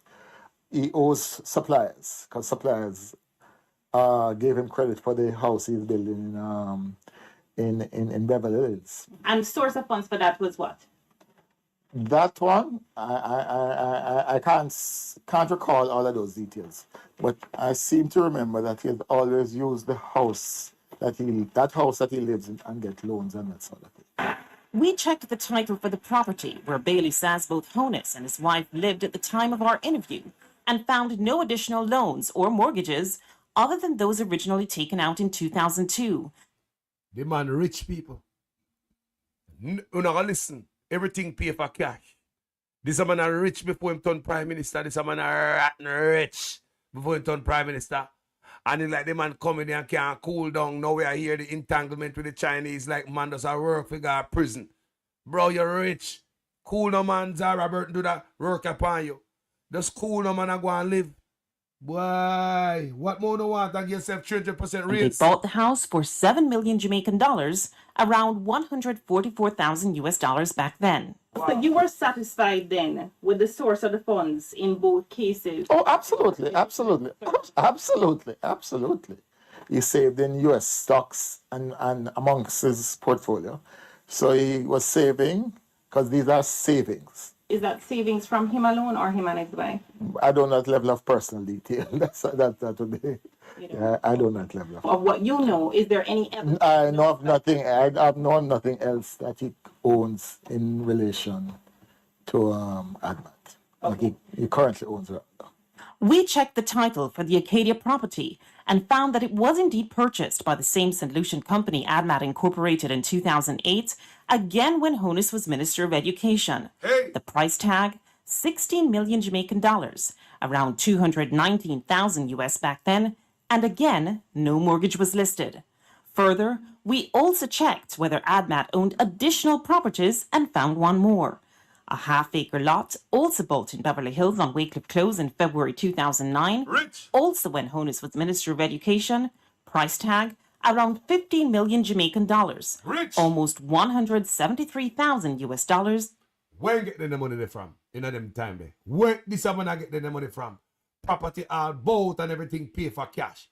Where this man get money? It doesn't Minister of Education. Where this man get money from, so? Rich, real rich. Cash. And again, no mortgage listed. See that? So you've never heard of this Wycliffe Close property before today? Let me put it this way. I have never handled, and when I look at the transfer, I see the names of lawyers who I know. Yeah. And he's entitled to have more than one lawyer. They all have to eat. So all told, when it comes to properties, there's the Great House Boulevard home that Honus and his wife bought with a mortgage while Honus was a mere member of Parliament, and in the 4 years he was Minister of Education, earning the equivalent of around 60,000 US dollars per year, or 90,000 with allowances. There was the Arcadia apartment, no mortgage listed. The land at Wycliffe Close in Beverly Hills, no mortgage listed. The land for the Shenstone Beverly Hills house he's building, no mortgage listed. And around 525,000 US dollars spent building the house in the 3 years after Honus's Jamaica Labour Party lost the election in 2011. Honus, through a member of his team, said he wouldn't comment on the source of funds for any of his properties before the election, but even after, he didn't. He also said he would make his financial statement public at the end of March 2016, but he... Yeah, this is a long time that man have problem with the taxes. A 4 year now the man's statutory declaration cannot be certified. That man has shared it from long time. Long time, he not stop, even though even Zara Burton from 18 degrees not exposed the man not stop. Despite several calls to Juliet Honus, a property developer, chartered accountant, and newly elected member of Parliament, she didn't get back to us. We will again reduce transfer taxes, stamp duties, and estate taxes. What about property taxes? No, man, he has to pay property tax. At the time of our initial checks in the 2 weeks before the election, the house in Beverly Hills had an outstanding balance since 2013 on the tax administration's website. Amount, about $174,000 or US $1,400 approximately. Property taxes on the Wycliffe Close land in Beverly Hills were listed as not having been paid since 2009, a total of about $175,000. Tell me if ever not the same problem the man have now with taxes and all them thing there. Tell me if not a history of this man shady chickini business and pay generalship. What in the hell of thief in the government are going on so? Eh?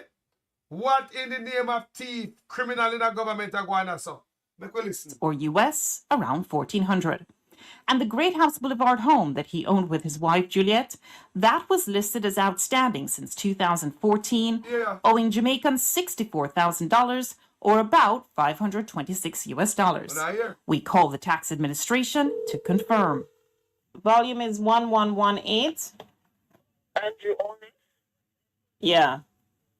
The amount is $4,000 outstanding and $50 for 2 years. All in, Honus or his entities were listed at the time as owing almost 413,000 Jamaican dollars, around 3,400 US dollars. It wasn't clear if there were any amounts owing for the apartment at Arcadia Drive. Caroline Hay, former Deputy Director of Public Prosecution, says, in general, no leader should be backed up on their taxes. We did not ask her specifically about Honus. No public official ought to be behind on their taxes.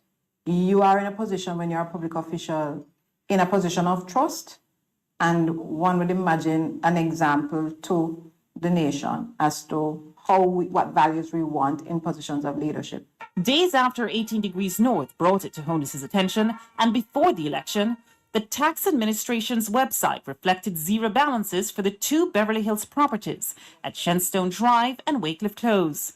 However, taxes on the house he owns with his wife were still listed as owing as of our last check, March 18, 2016, even as he became Prime Minister of Jamaica for a second time. That I will be faithful and bear true allegiance to Jamaica. Whatever. Coming up on 18 Degrees North, too close for comfort? How Andrew Honus signed off on taxpayers' money for a contract to his associates.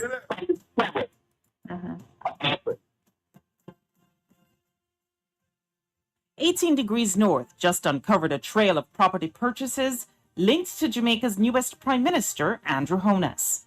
Now see how that trail led us down another path, that of government contracts awarded to his associates. Corruption will not be tolerated in this government. The property at Wycliffe Close in Beverly Hills remains an open lot today.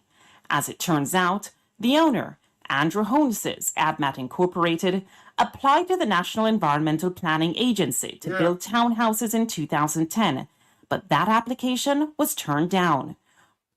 And now NEPA is controlled by him. Everything we have to do with building under him. You know, hear me I say? NEPA turning down your son, you know.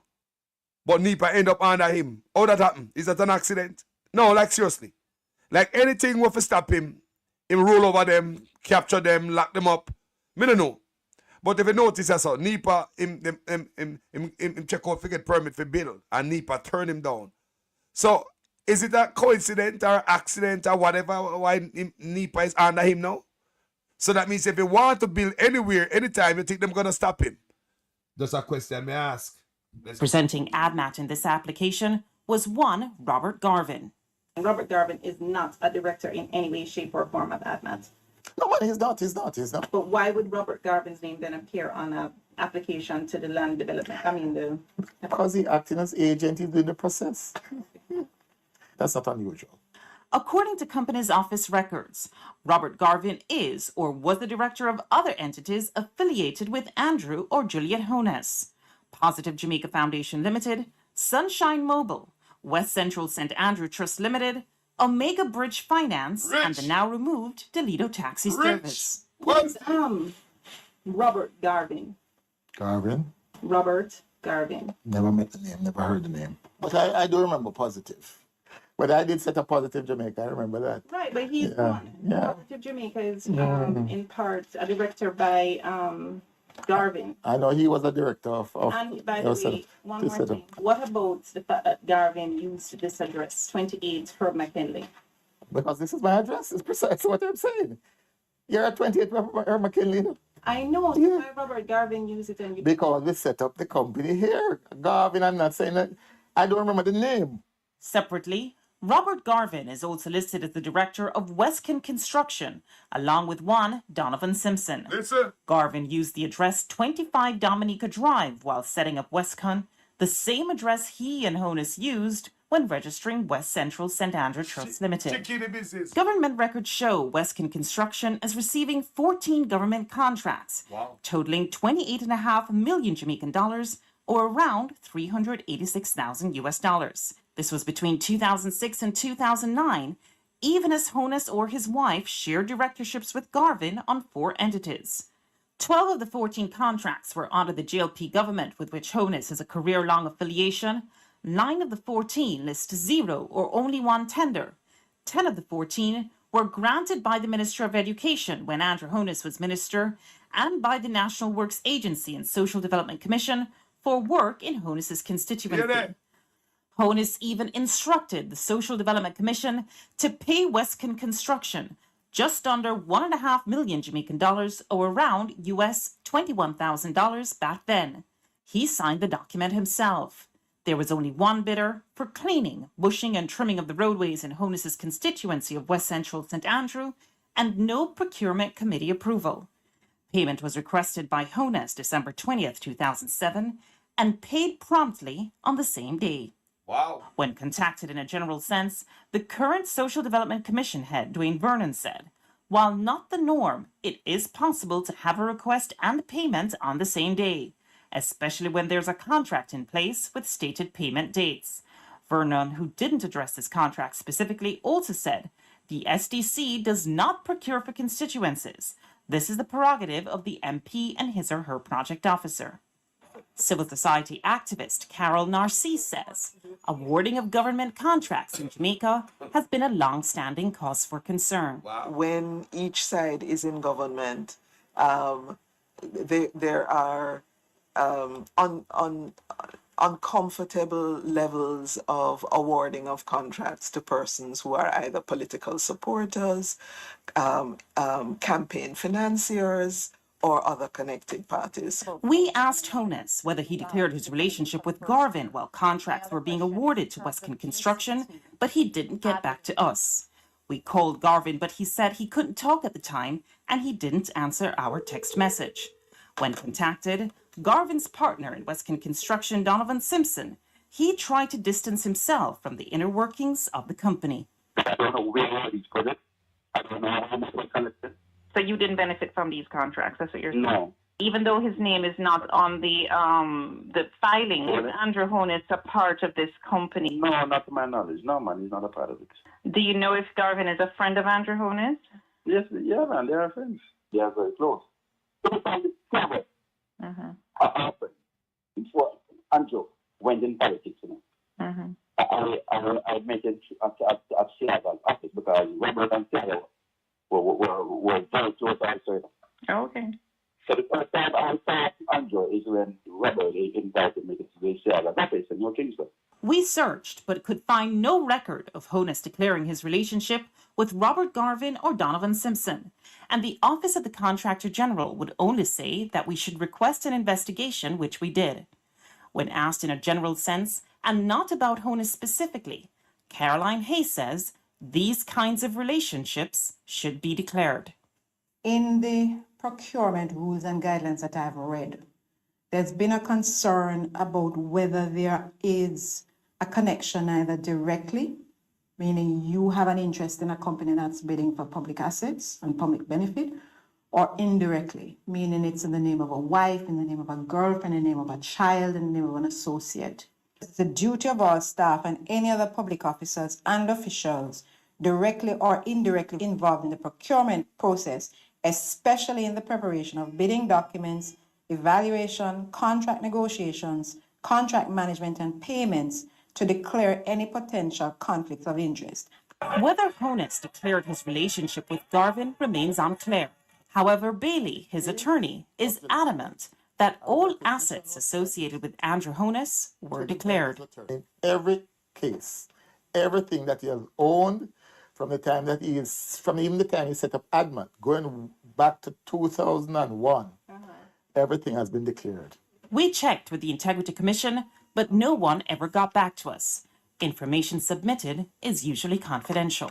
The law that governs it explicitly states that these declarations cannot be made public. And if they are made public, whoever makes them public is subject to a fine of over $1 million, right? These declarations of assets need to be brought under the ambit of the Access to Information Act so that we can request to see and be given or given a good reason why we can't be given. In Jamaica, Breaches of the rules governing the awarding of government contracts carry a possible fine of $1,000 or around $8 and/or 3 months in prison.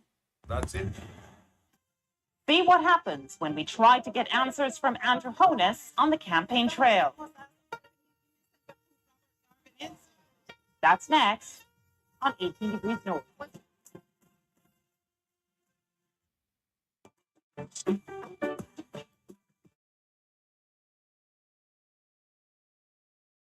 Jamaica's newest Prime Minister, Andrew Holmes, may have wrested control from the People's National Party, in part because of his 10-point tax plan. During the election campaign, though, there were skeptics. Critics charged, how was he going to plug the millions in lost revenues in US dollar terms when his plan would essentially eliminate income tax on those earning the equivalent of around $12,000 or less? Holmes' plan was to spur spending and generate more revenue from consumption tax while raising taxes on high-end earners. We caught up with Holmes on the campaign trail. We asked him what else he had up his sleeve and why at the time was he listed as being behind on his property taxes. Where is the economy going? Have you done any analysis of your tax plan and what economic growth is going to look like in your first year? I wouldn't want to give you a specific figure. But your analysis must have produced something that is tangible for the people to understand. Yeah, but I didn't say I would give you that figure. But it has produced a figure. Of course. Okay. Otherwise, why would we do the analysis? Give me a general sense of where we have on the low end and the top end. I would say to you that if you're going to talk about economic growth, you should be above 3%. Okay, that's a fair statement to make. Yeah. Let's talk about some of the other taxes that you, tax incentives and lower rates. And So in I think there was general- mention of some transfer taxes as so well. in general, our tax plan is to reduce transaction taxes. A part of economic growth is to get the velocity of transactions increasing, and particularly in construction and real estate, because those are major employment areas. So we will bring to the levels which we had them before our transfer tax and stamp duties, and estate taxes as well. You seem to don't like taxes too much because Absolutely. Yeah. I'm a small government, free enterprise person. I believe that markets work best and taxes are distortionary.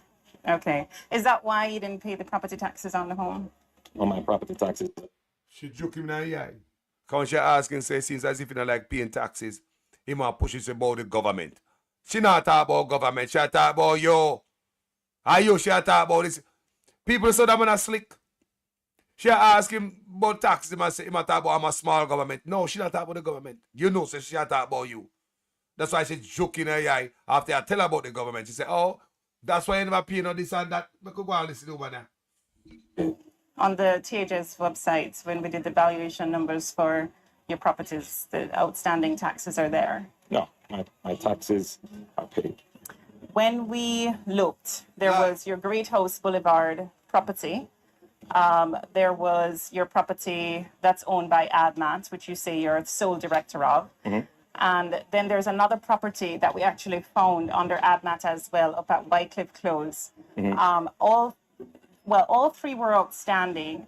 And then we saw that at Wycliffe Close, taxes seem to have been outstanding since 2009. What about the other property, though, at Wycliffe Close? That I would have to check on. I mean, that's been there for a little while, so I'll have to check on.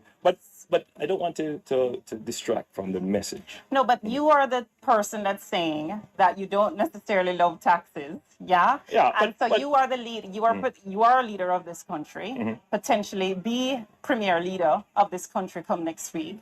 And so I'm asking you the question, as the leader of a country, do you believe that your taxes should have been more up to date than the record reflects? What I'm saying to you, from my best recollection, I've paid my taxes. Now, if it is that they are outstanding, it's not an issue to pay them. Okay. I'm not hiding from taxes. But ADMAT is designed for you to avoid potential estate taxes and transfer taxes. No, it's designed for estate planning purposes. For estate planning purposes, that means basically that you avoid some sort of taxes. And I'm saying, does it look good for a No, leader of a country? I'm not clear Mhm. that it's when we set it up, it was never to avoid any kind of taxes. Mhm. And it's not likely that I would be able to sell everything. Mhm. It was set up merely Mhm. as a way of holding assets. So it's a holding company. Mhm. That's it. But in any event, let's be clear. Any citizen of any country is permitted. Mhm. It's not illegal Right. to establish, and many persons have. No doubt. I'm not talking about the legality. I'm more talking about, does it look good for a leader to be trying to set up their situation so that they avoid paying no, tax? no. Any company can, I think, avoid being in a situation. Look, my view on the matter is this: you should plan your estate and plan for taxes the best way possible. You just said a while ago that you don't see a sense where you would be able to sell everything. What's everything? What's everything? You mentioned 2 properties. Right. Here's Waycliffe Close, right, but- which is an but open I tell land you, right now. Look, we'll talk again. No, one thing I wanted to I ask think you you've about. gone. Hold on, about 10 minutes. hold on, Mr. Honest. Mr. Honest, I must ask you a question. Can you give me a sense of who Robert Garvin is? He's the company secretary, but What's your relationship with him? So this is where we bring 18 Degrees North to a close for this week. Join us online, look us up on Twitter or on Facebook, send us your comments. We're there to bring you Caribbean stories that have global impact. Zara Burton people, on the year if I go check her out on 18 Degrees North. Good work she do, And she not partial with her work. Oh, she swing 2x4 all different way over there, broke back, broke everywhere up, in the media, verbally. So people, on the year there, a such man that. Nobody other than such man. On the year, everything walk along. The man, a long time the man a lie. Me show on the hear 2 different basically 2 different clips. What the man Simon Cross scale and now this Zara Burton. So it give you a feel of walk with this man and who this man is. So hey, if you're blind, hey, me know not supposed to see unless you are just $5,000 and box lunch. People, we are better than that. We are bigger than that. We want more than that for our future generation. For the youth, we come up, we want better than that for them, We want better than hotel work and call centers, man. And that more for the youth, them, man. Come on, man. You can graduate from high school and college and a call center and prescribe for them and hotel and all them things there. Bigger than that, man. Make we think bigger than that, man. Come on, man. We are great people. We create a lot of things. We invent a lot of things, So how come we just a second so work with some man we go back on the plantation where we're supposed to invent some stuff, when we're supposed to create some stuff, we're supposed to manufacture some stuff. How is it we go back on plantation? I said, I'm gonna take back on plantation. More hotels and call centers. Me did them say, oh, my was 6 hotels build Jamaica and create 10,000 jobs. What kind of job? $1.99.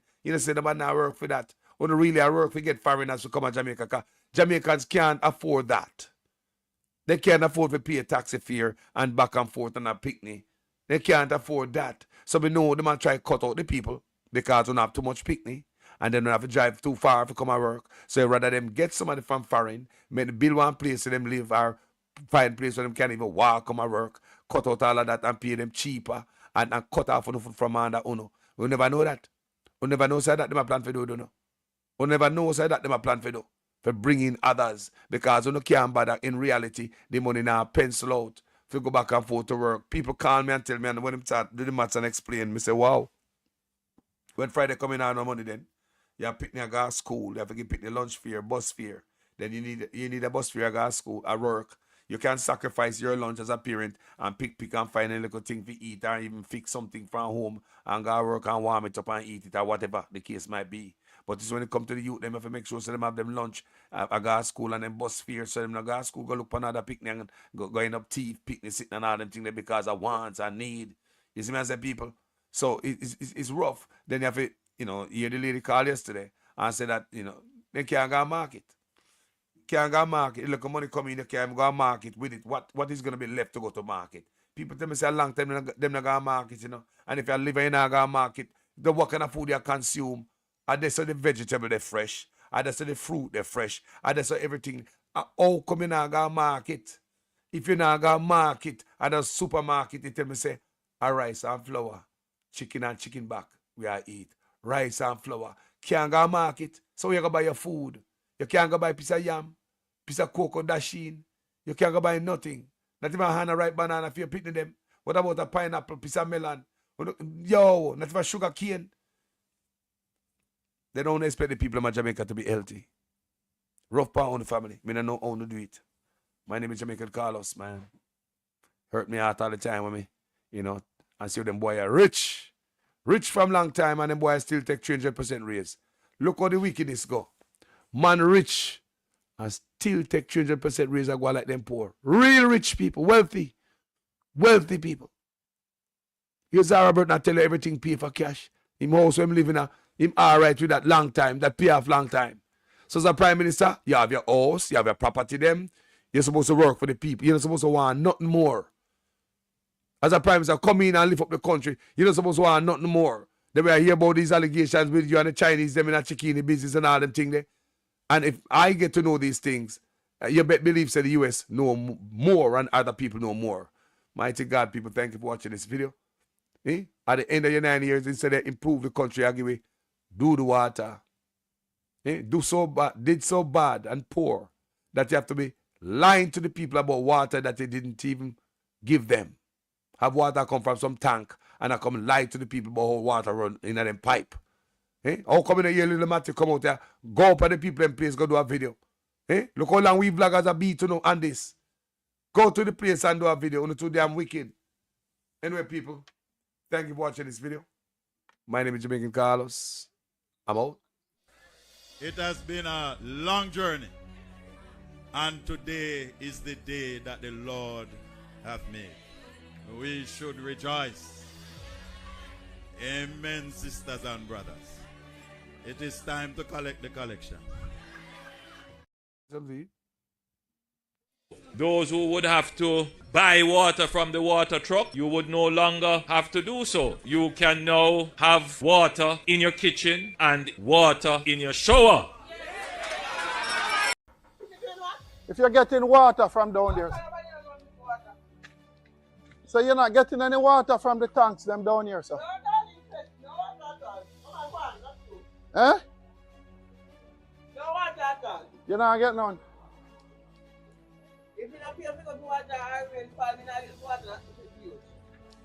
Well, this is the 10th house we have come to find out if you're getting water in Mason Hall.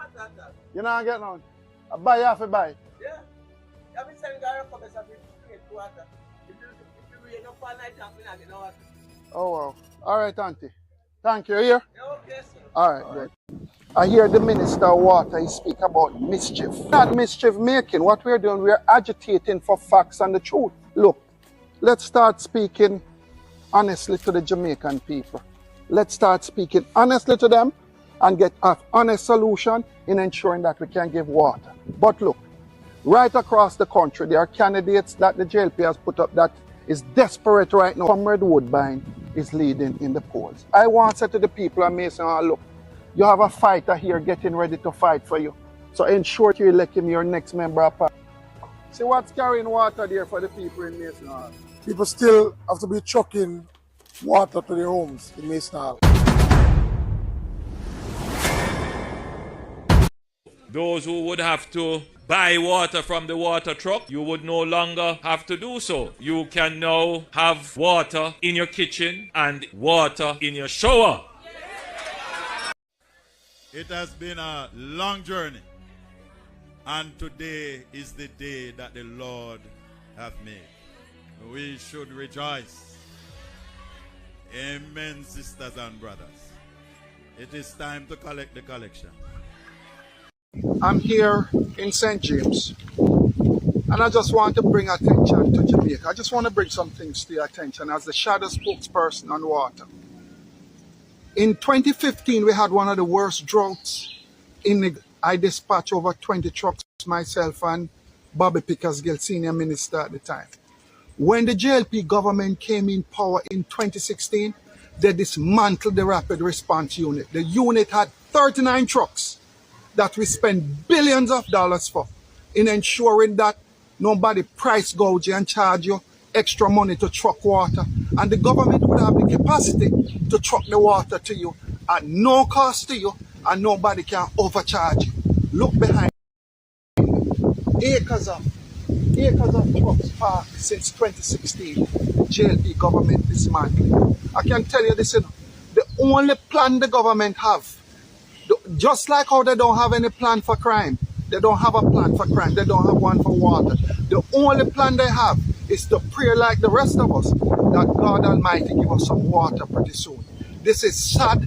This is a sad day in the history of this country. To come here and to see all of these trucks being rotten to the ground after you, the taxpayer, spend billions of dollars on them to repair them and to put them on the road to stop the problems that we are now faced with in the grill and across the country. Where are these dismantled truck being housed? Where is this located? I'm on Bevan Avenue in Montego Bay at the NWC office in St. James. This is the graveyard for the billions of dollars that we have spent on buying these trucks.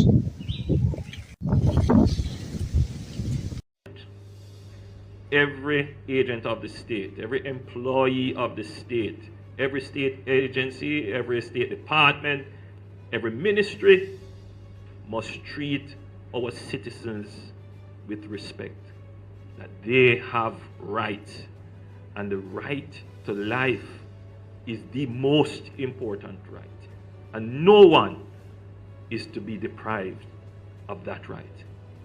And so let us use this very tragic incident, the death of Mario Dean, as his mother would want, to be the point where Jamaica changes, to be the point where we make human rights foremost in our thoughts when we deal with the citizens.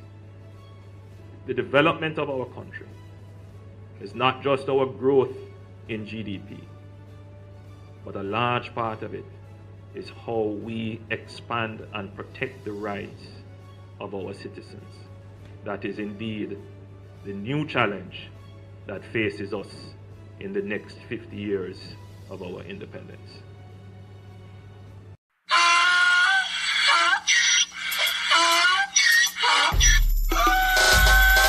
Can't fool me again. You can't fool me again. You hold me down for a very long time. Can't buy sugar, we can't buy lime. Can't buy scallion, we can't buy time. You can't fool me again. Can't fool me again. You can't fool me again.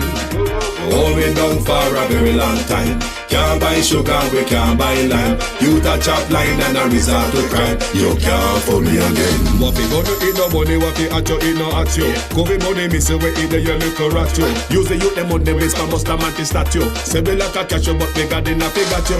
Take the spit of money, God, and say that is not you. One day, the man above me, no, him a got a bet too much. It in the kitchen, some a fly well like a pat too. When singers and DJs and social media's coming at you.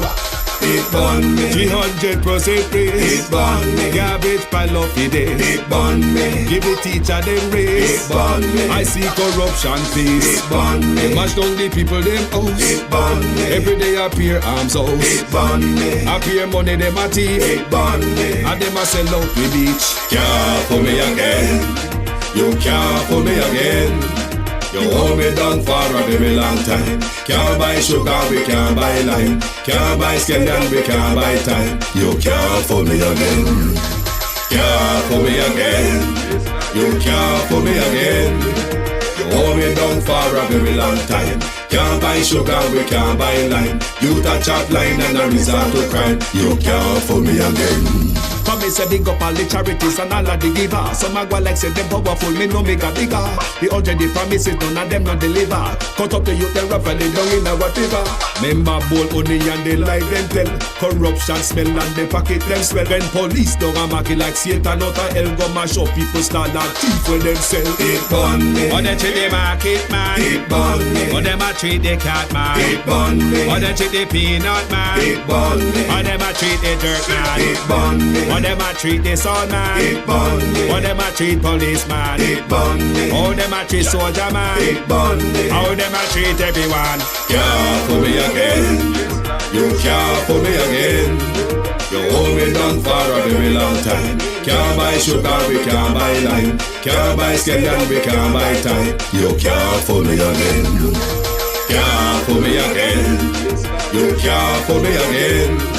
You hold me down for a very long time. Can't buy sugar, we can't buy lime. You touch up line and I resort to crime. You can't fool me again. I may say put that way we do, you make you do with that. All of the money uno take, you better give it back. All of the land uno take, you know we want it back. All of the beach uno tip, you better give it back. And you know sign up, coulda conduct, we don't want you back. You know declare you asset down, we don't want you back. You can pay fill in your pocket and we don't want you back. Have your hand deep in a corruption, we don't want you back.